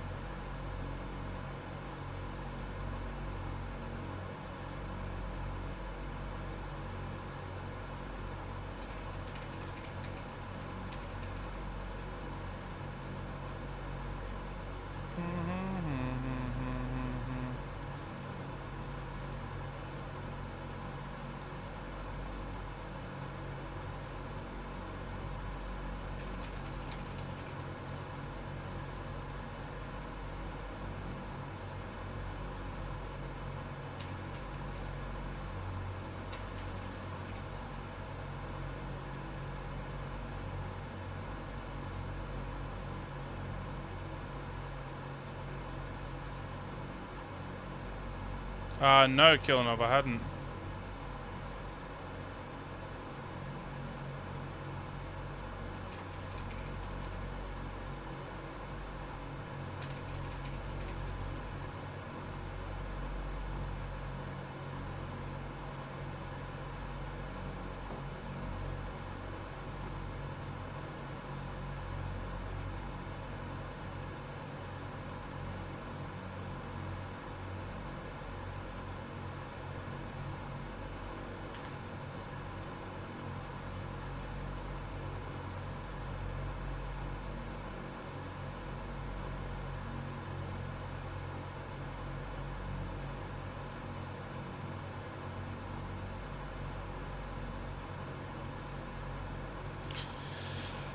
At least it isn't delayed. Oh, hang on. Early access is worse than KSP's 1 early access. Really hoping for a patch. Missing basic features like re-entry heating and rockets with less than 100 parts. Are tanking 4080 i9 rigs to 20 frames a second. How can they not have re-entry heating?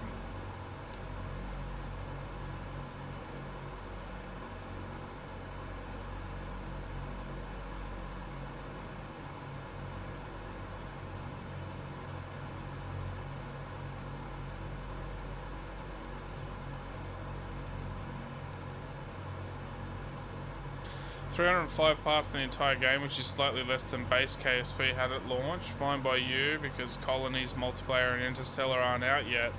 But your real issue is that they're launching without basic shit. They say they're still working on a heating system, which is fine, but why launch to... Yeah, no, I agree. I agree, they shouldn't have launched. Besides that, they've like sold KSP2 on Colonies, Multiplayer and Interstellar. So launching without any of those things, it's just a prettier KSP1.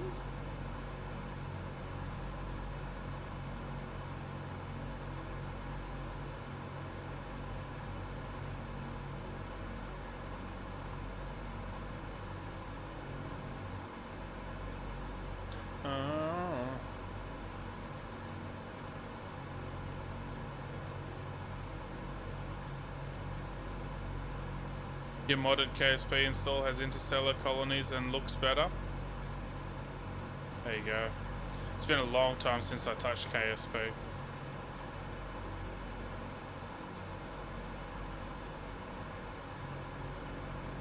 Still play right once it's running right and has heating, because you want to get back into the plane design. What is it about it you enjoy, the plane design, killing up?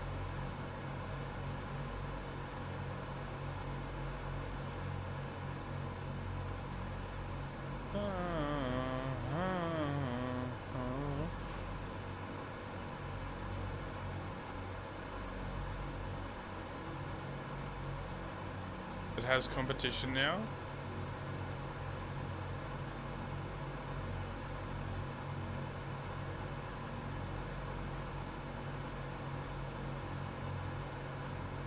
I don't understand.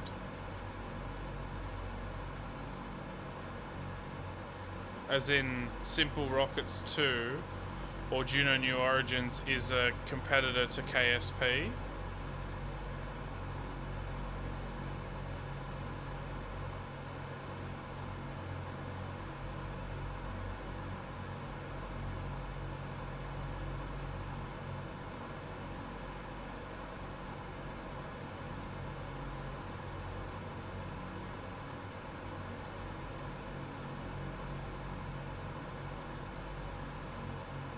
Hopefully it pushes KSP a bit better than it would have been. Kind of like War Thunder and World of Tanks. Yeah, but like KSP is still just a game that's built by a bunch of space guys that are passionate. Like, I don't think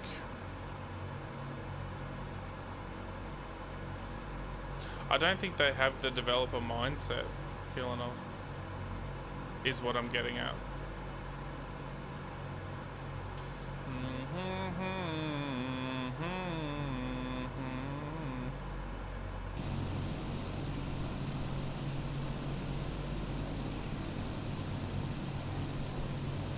True.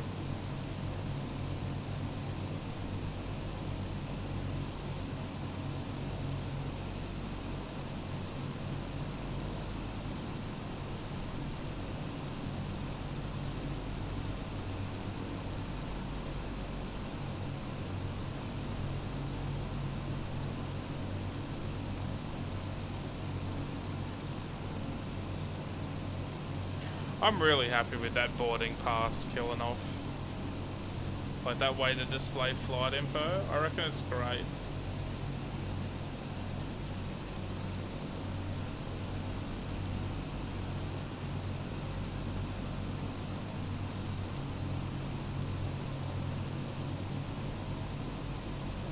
Really happy with that.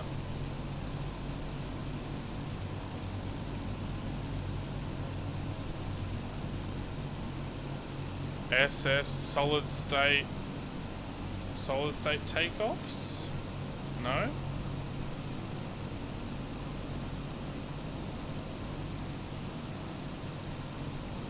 Single stage to orbit. Should replace the barcode with a modern QR code to rickroll people.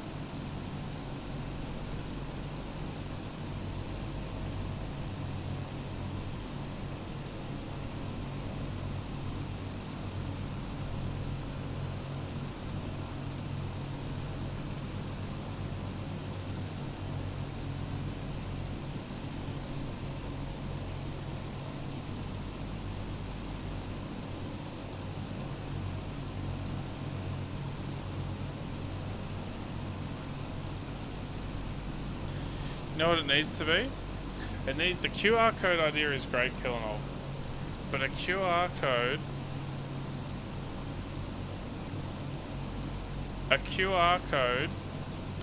that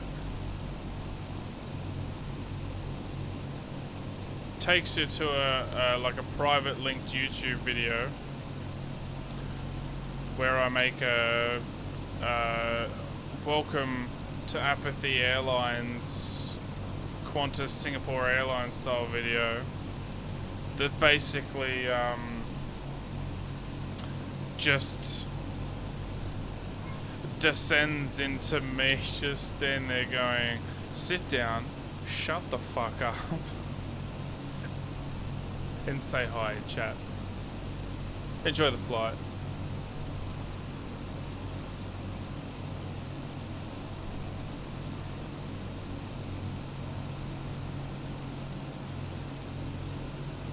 We could do that.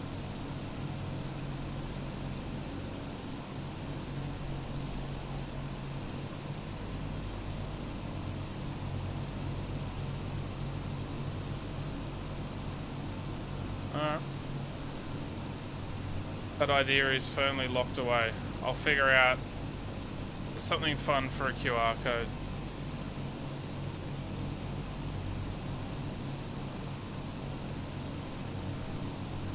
Yes, Killenor.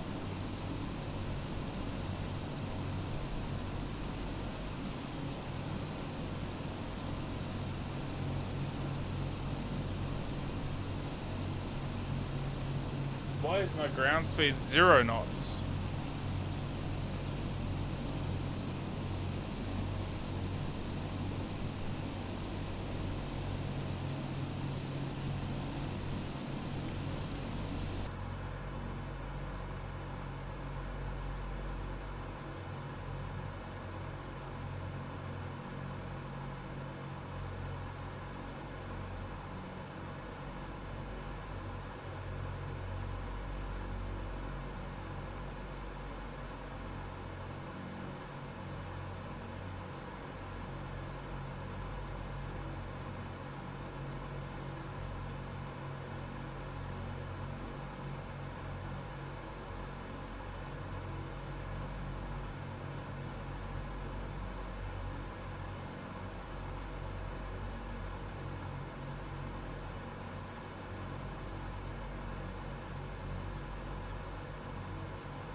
Fixed it.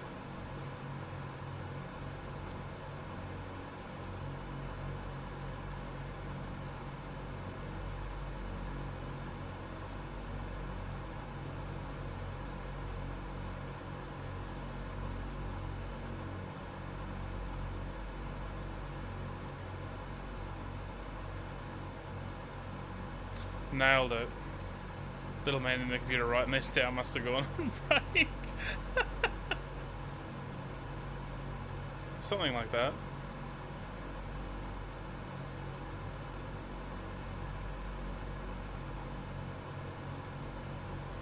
Ba ba ba ba ba ba ba ba ba ba.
My target threshold speed with this thing flaps on full is 100 knot.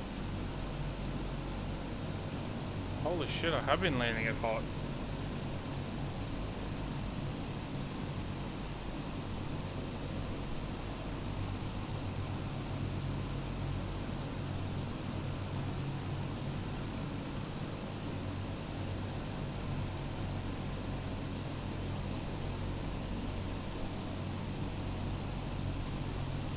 Oh, don't be like that, Shaggy. How you doing, mate?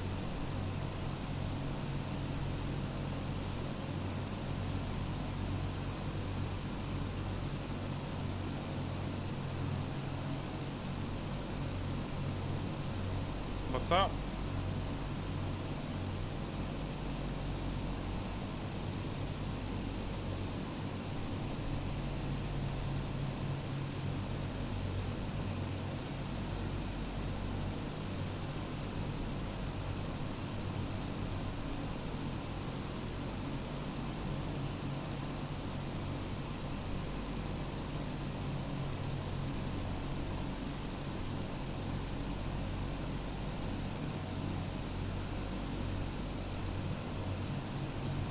Better driving range to work when you get in the swing more shallow. Overdid it, pinched you back. Yeah. That'll teach you. When this flight's finished, when I touch down and get it all sorted, I think I'm going to set up the wheel and turn some laps of Hidden Valley.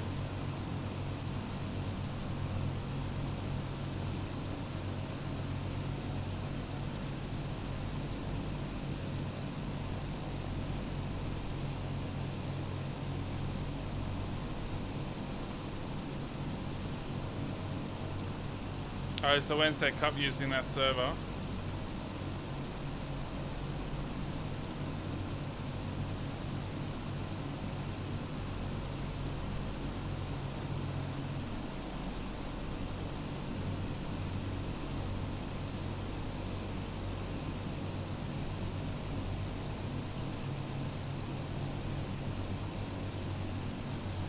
Den's commentating from his laptop in 404 by 60. Oh wait, is it currently being streamed?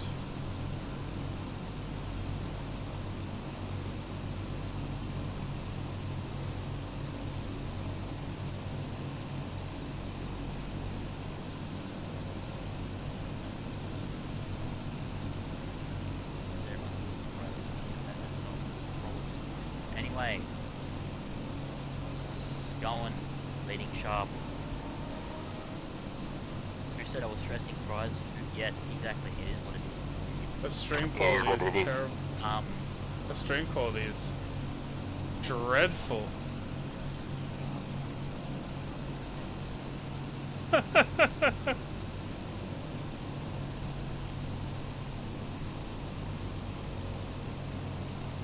How come you're not racing at Shags?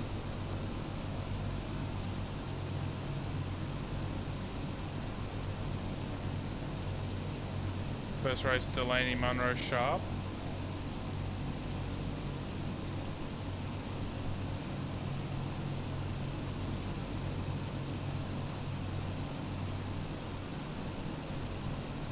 Fair. If you hadn't pinched your back.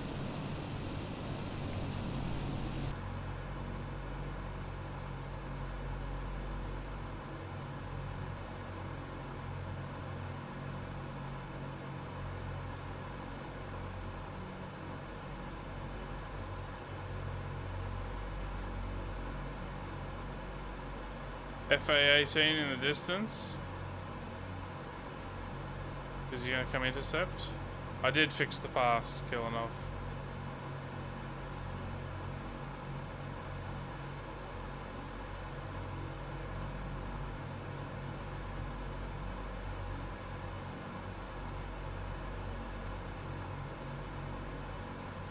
Not sure what happened.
You know what, Kilinov?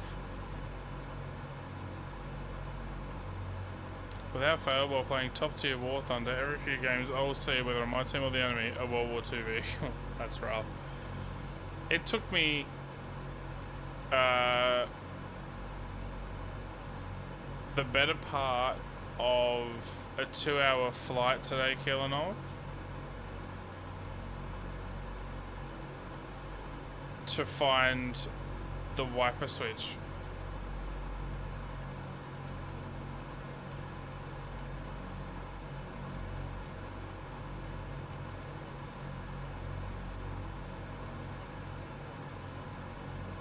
When you're going slower, they work, but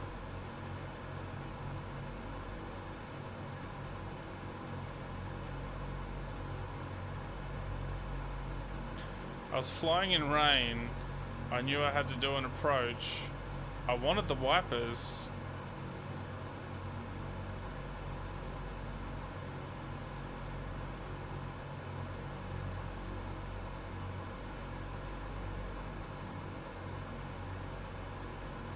Almost there, prepare to jump.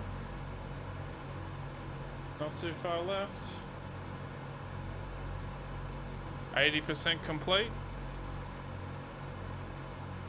Time to go, 26 minutes. That's time to vectors. But we want to get most of our descent done by vectors anyway.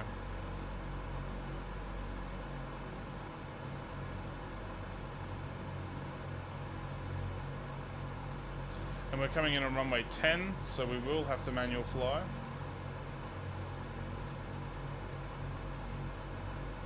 And I have now learnt, reading the PMDG book some more while we've been flying along, that my threshold speed with full flaps is 100 knots. 100.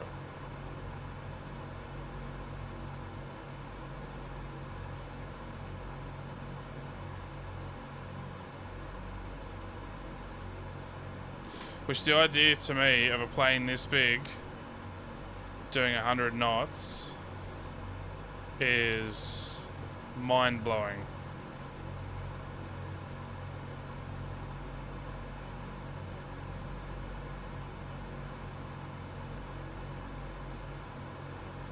It doesn't feel right sitting in the plane, Killinov.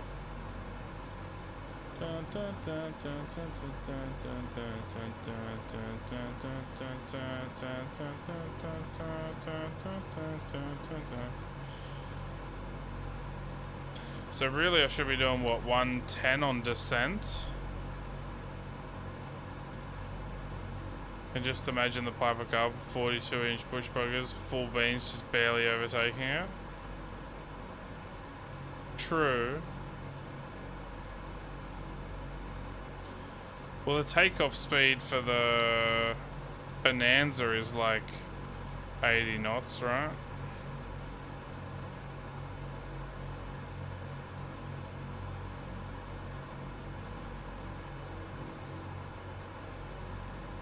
If not before.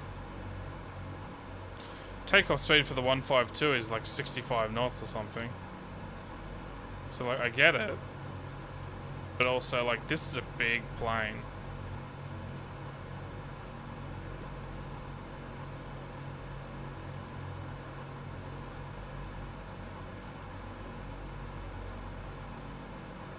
I'm an albatross.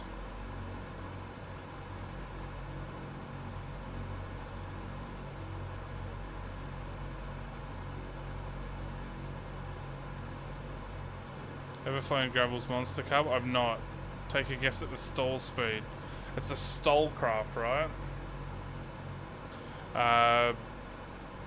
30 knots.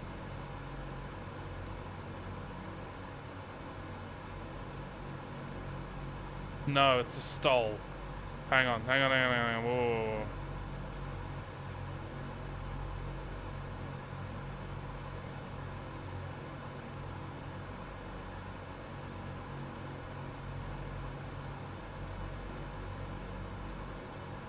$10 knots. Final answer.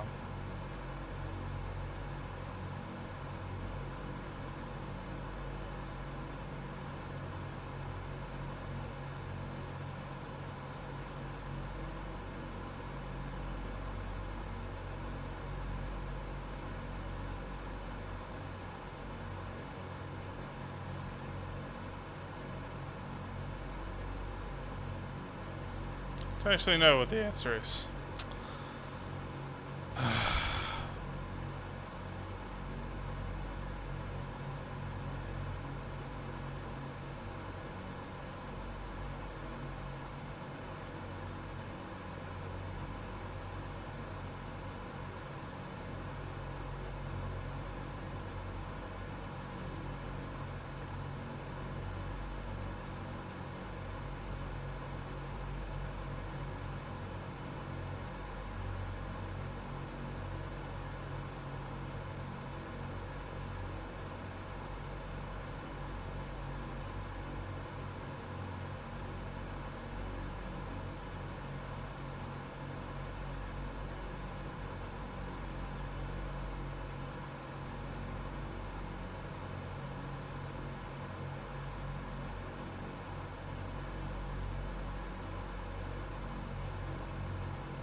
I can't find the information.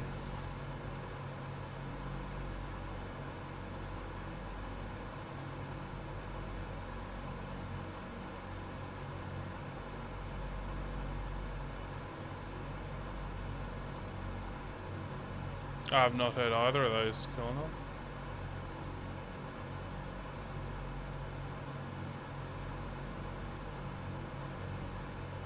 We are not far from top of descent. I'm gonna fill my water bottle in prep. Be right back.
Ultra, but with a 6-bladed prop, giant exhaust poking out. Ultralight with an 850 horsepower turbo prop. Yeah, okay.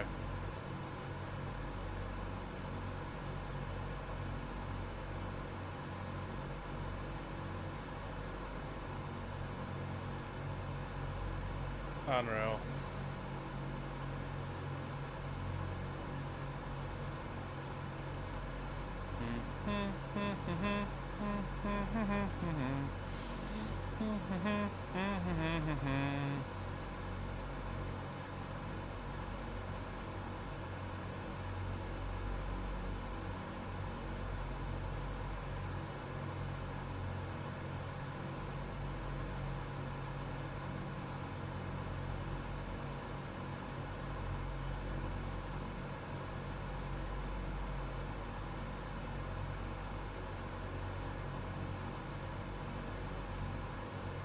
So we should be 130 knots.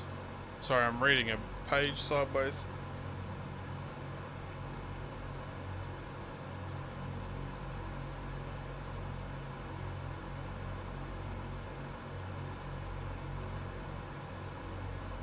We should be 130 knots before final.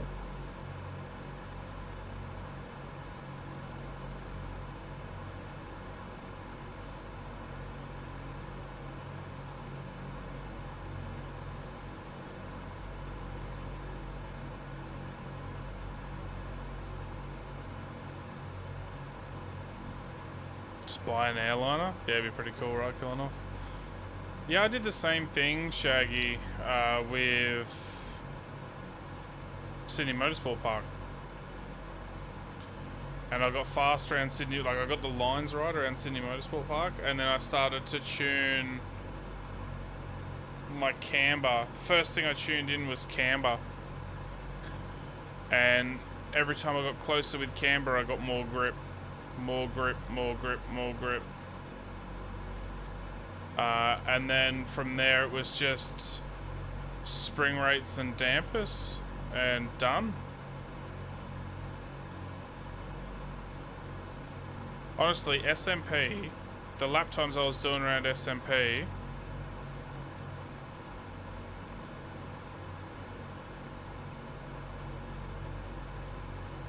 yeah, the laps I was doing around SMP,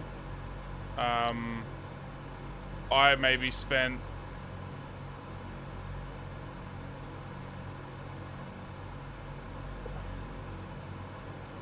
3 hours getting ready for that race.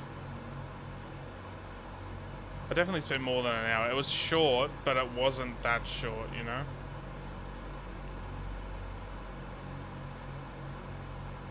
Sydney Motorsport Park, that's what we're talking about, killing off.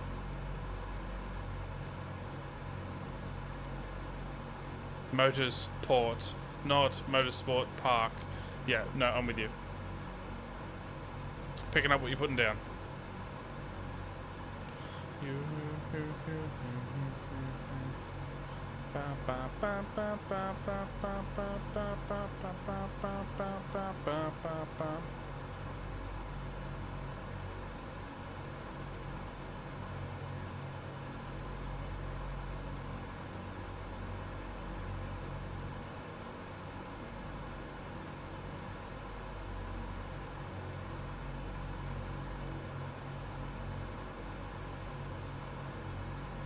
I'm really nervous about landing this now because I'm going to try and land it on the speeds it says to fly.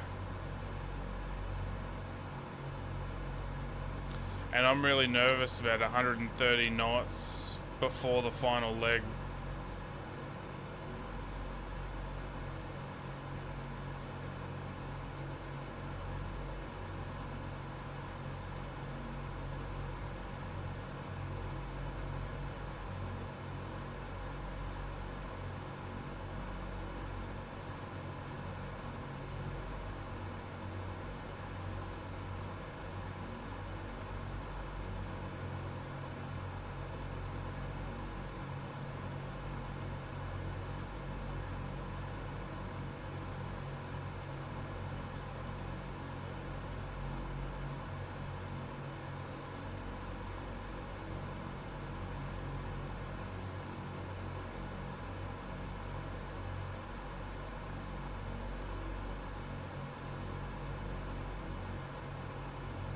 It will, yeah. Land the DC-6 at 108.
What should my prop be for descent?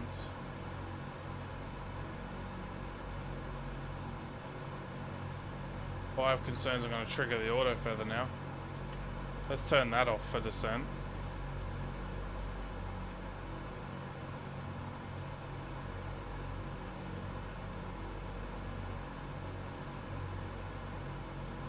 Prop should be turning, hope this helps.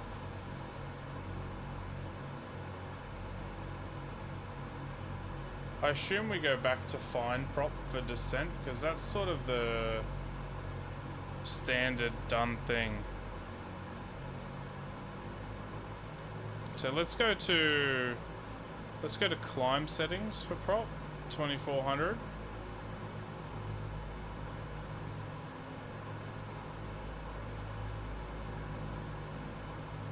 Cows in approach. Slow it down to 165. 174.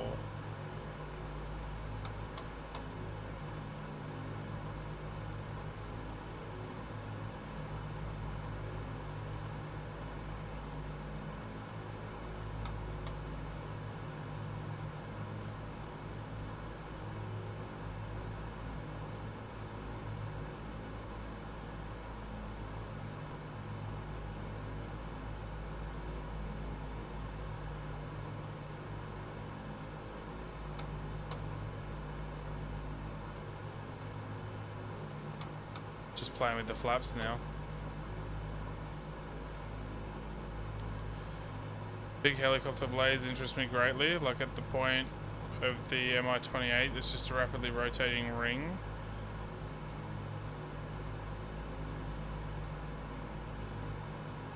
What do you mean rapidly rotating ring?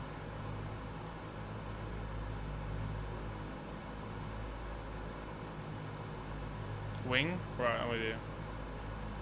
That's all propellers are, killing off. Literally all they are. They're a rotating aerofoil.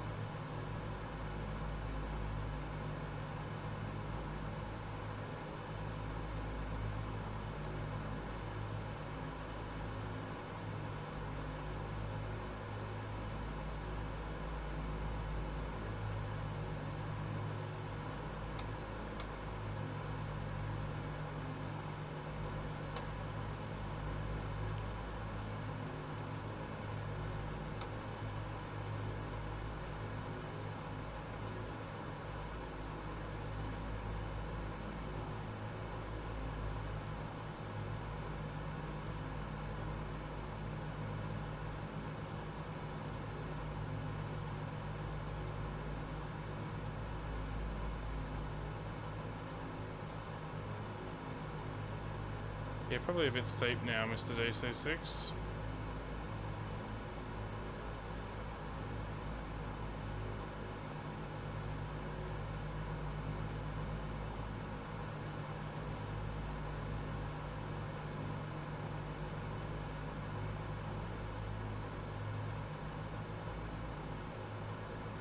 That's better.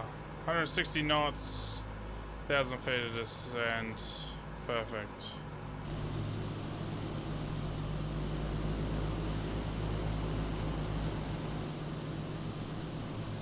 Keep it nice and controlled. Da, da, da, da, da, da. No, I get you killing off.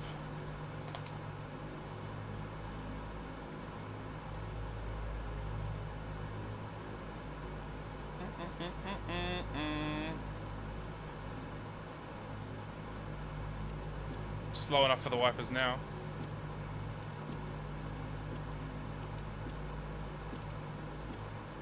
Took me ages to find them.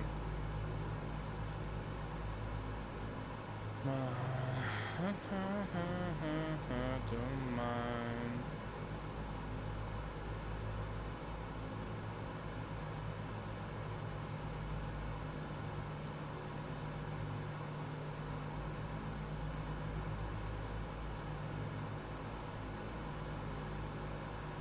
Lowers are low.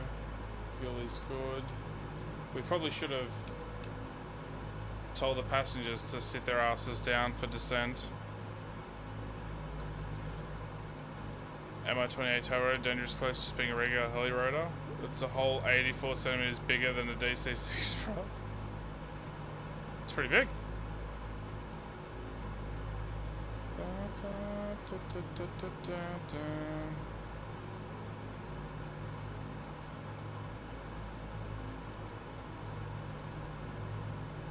Let's hold 30 pounds of manifold pressure on the descent.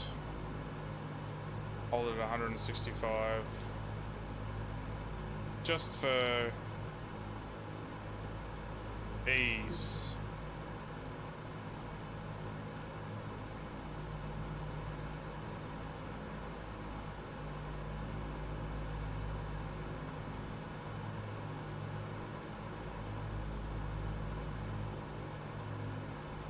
Cylinder temps are good.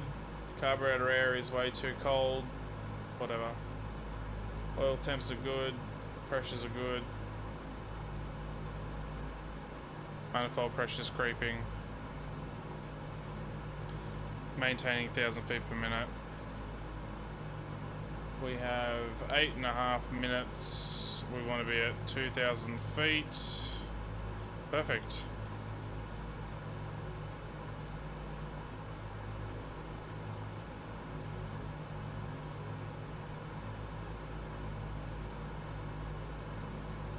Ever seen a train operator go home and play with Lego train sets? No. I don't know. I don't know any train operators.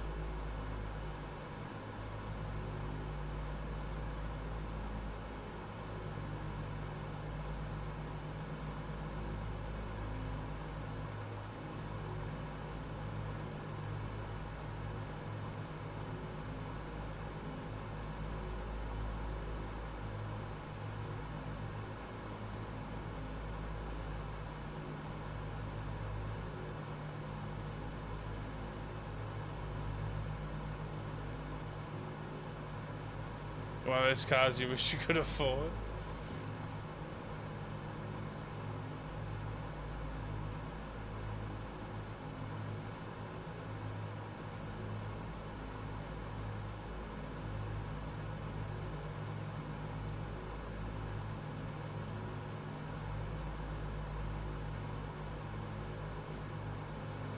I need to pull this throttle apart. I need to 3D print a component, pull this throttle apart and put some dry lin bearings in there, make it move better, because this throttle is just so sticky. Unpleasant.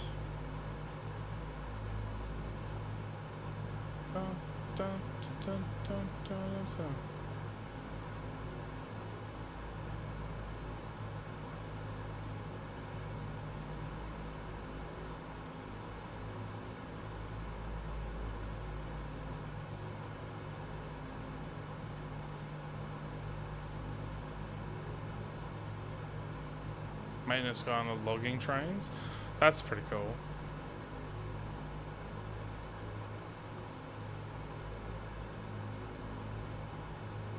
Bought your car for 32k, tracked it 3 times, sold it for 24k happily.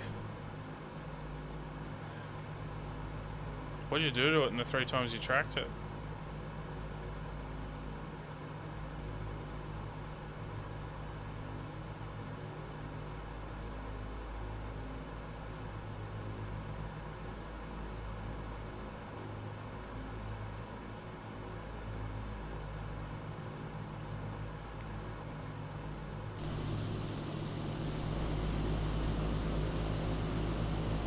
Oh, he tracked it. Oh, I read that as you bought it, tracked it 3 times, then sold it. He bought it, tracked it 3 times, then sold it for 24k happily. Wow.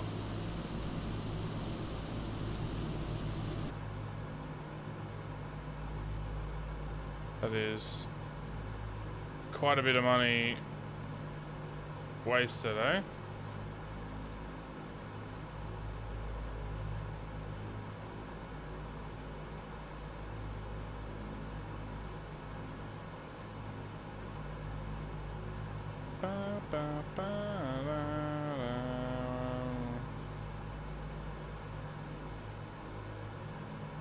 So if he broke it or what, never kept up with it. If you had to guess, he grenaded the gearbox.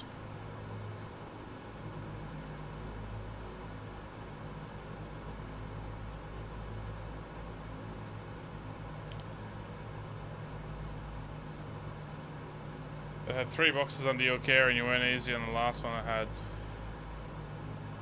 Well, he probably grenaded the gearbox, but not through any fault of his own.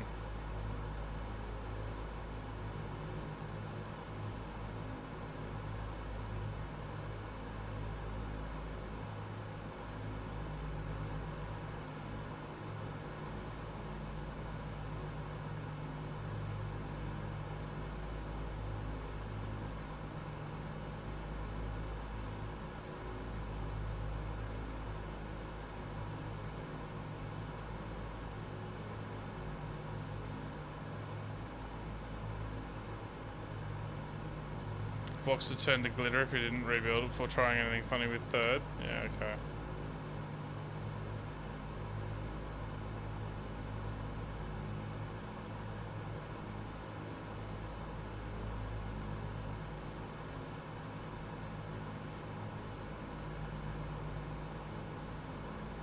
I gotta redo the synchros in the Sierra's gearbox. I gotta do a lot with that Sierra. Either that or sell it and buy an old Corolla, killing off, which is a thought I've been having recently.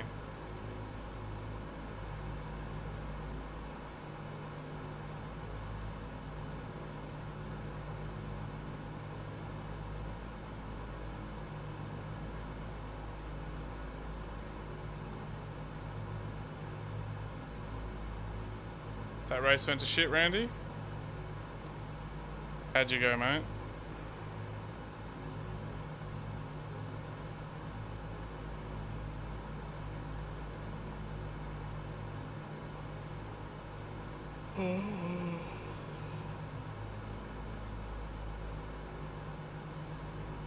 Ninth and 7th? Out of how many?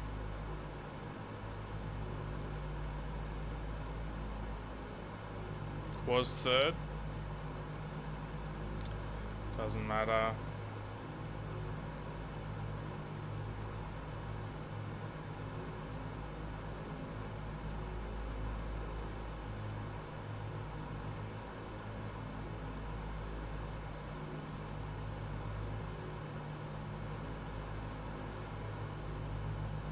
Out of 11?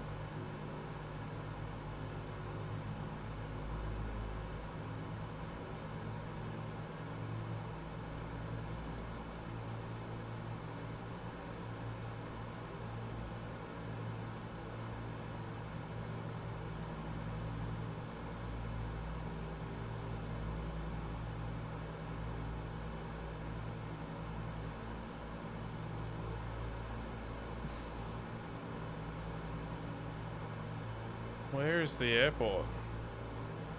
So there's the vectors I'm coming up on.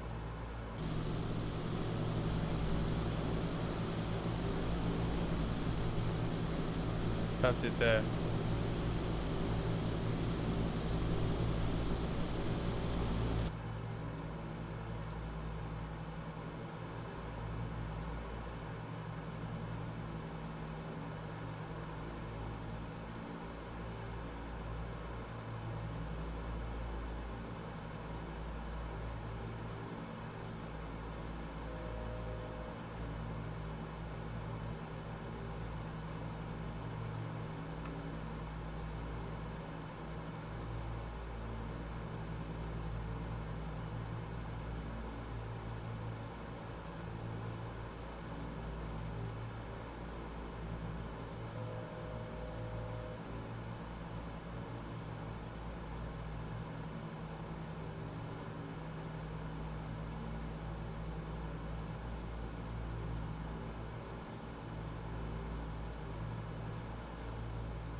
Under 145 knots, landing lights on.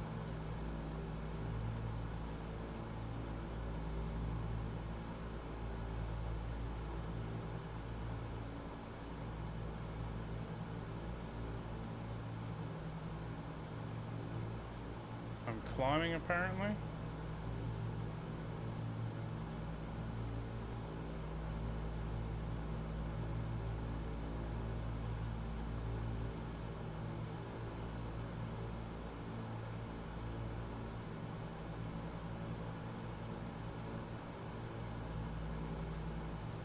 We've gone past the vectors. Where's the fucking airport?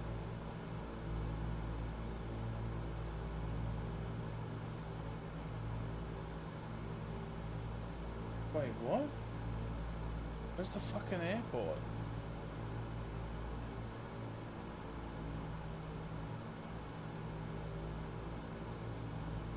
There it is. Visual.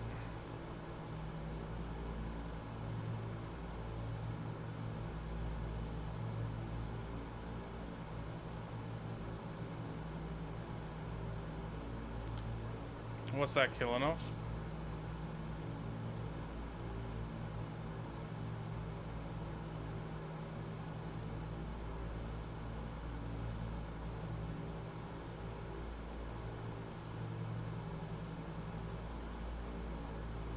Oh, I've seen that. That's cool, right?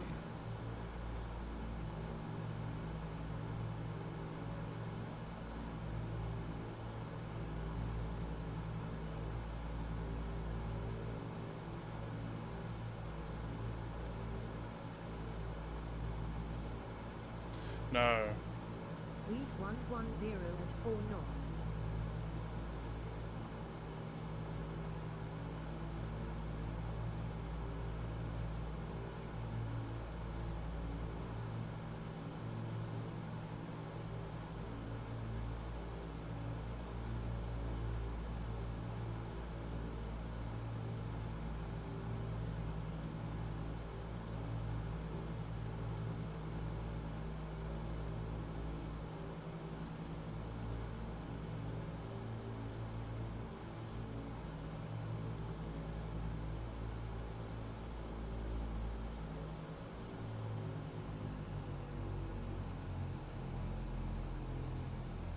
God, it feels weird bringing it in that slow.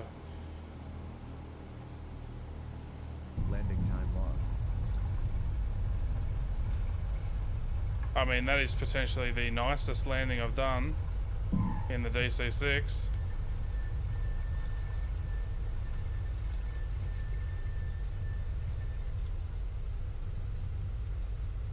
No worries, it. Runway seems not made for a DC-6. No, I'd say that's accurate, killing off.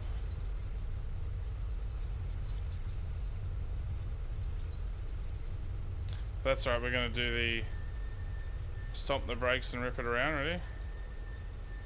Full left on the brakes, throttle.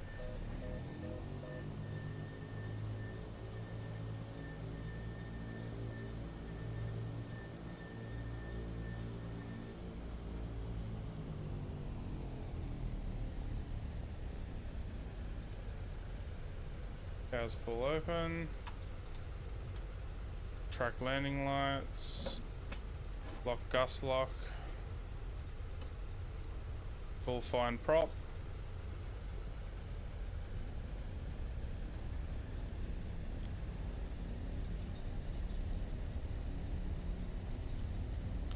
This airport is definitely not designed for this plane, killing off. Of that, there is no doubt.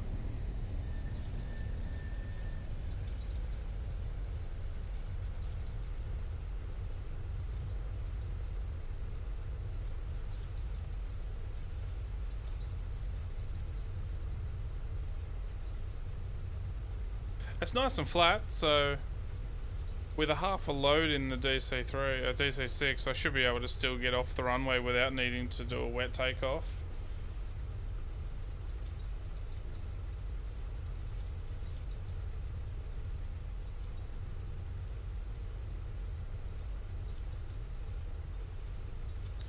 It's definitely the biggest dog in the playground, though, isn't it?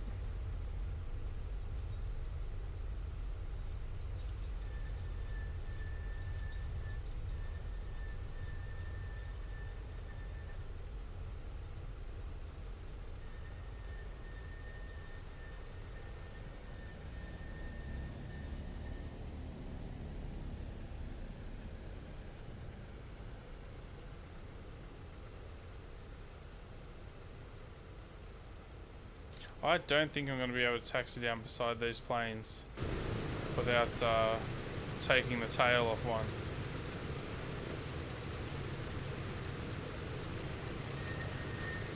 I think this is as far as she goes.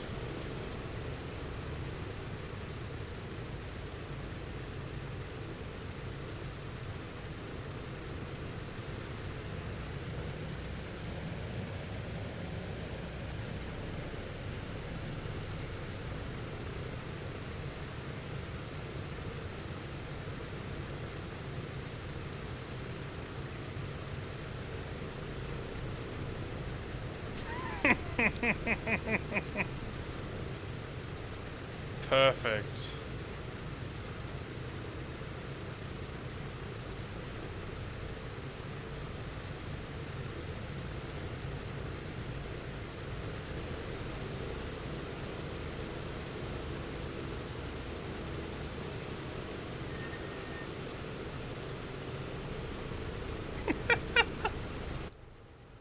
There you go.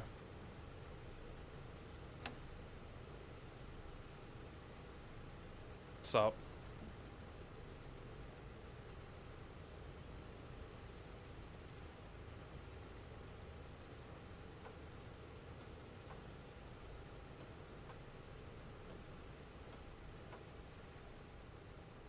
Engine off, time logged.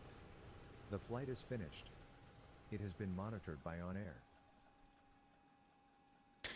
Alright, well. While we're here, magneto's off. Ground power. Apparently we don't have ground power here.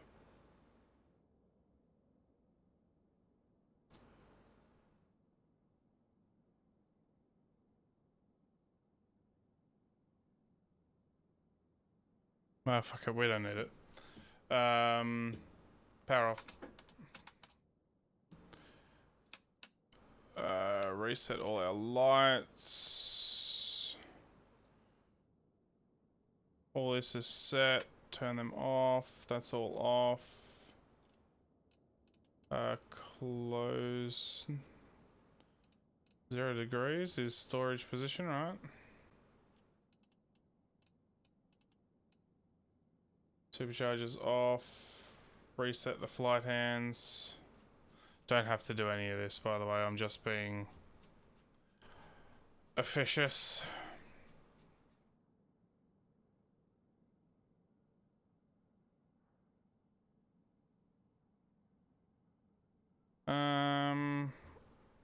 Locks are in place. Throttles are off. Forget to do anything? Inverter's off.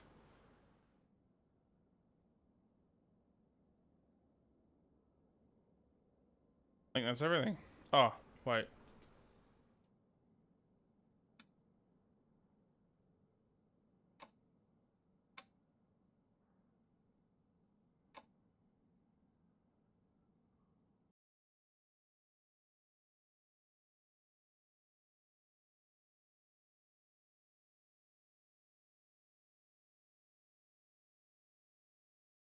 You can have my prime, but you do not have my attention. No worries, fam. Killinov, what's the, or chat in general, what's the bet on the landing rate and G's for that landing?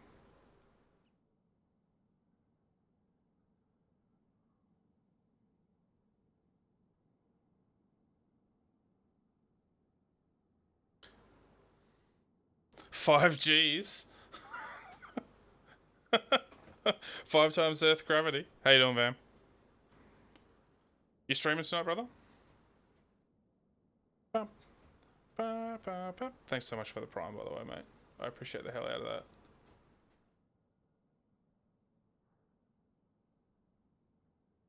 Just jumped off, nice. You didn't see the landing? My god, dude. You serious, Killinov? Fucking greased it, my guy. I greased it.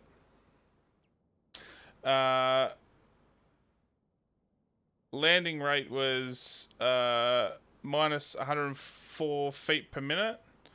Landing speed 87 knots. Landing G 1.00. I'm pretty proud of that. I'm pretty proud of that.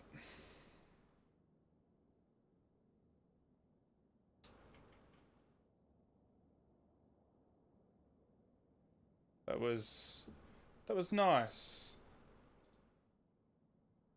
That was nice. All right, well, I was thinking about streaming some laps on the Seto, getting ready for next Sunday's race, but I think I don't think my headspace is in it to like stream that. I'm gonna do a little bit of it. 5 Gs is 5 times Earth gravity, Van. That's heaps. So I think that we're gonna have to raid off somewhere. Question is, where do we go? Anyone in chat have any ideas? Tell you where to go.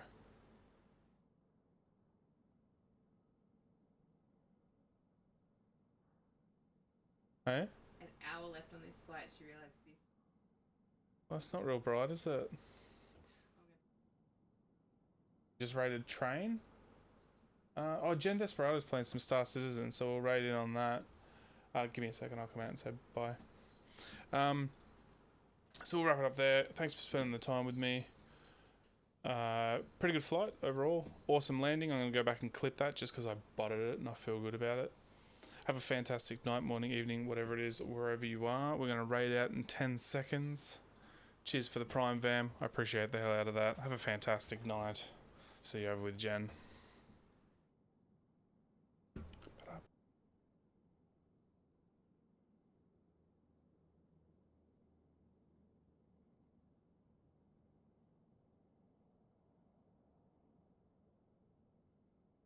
That right.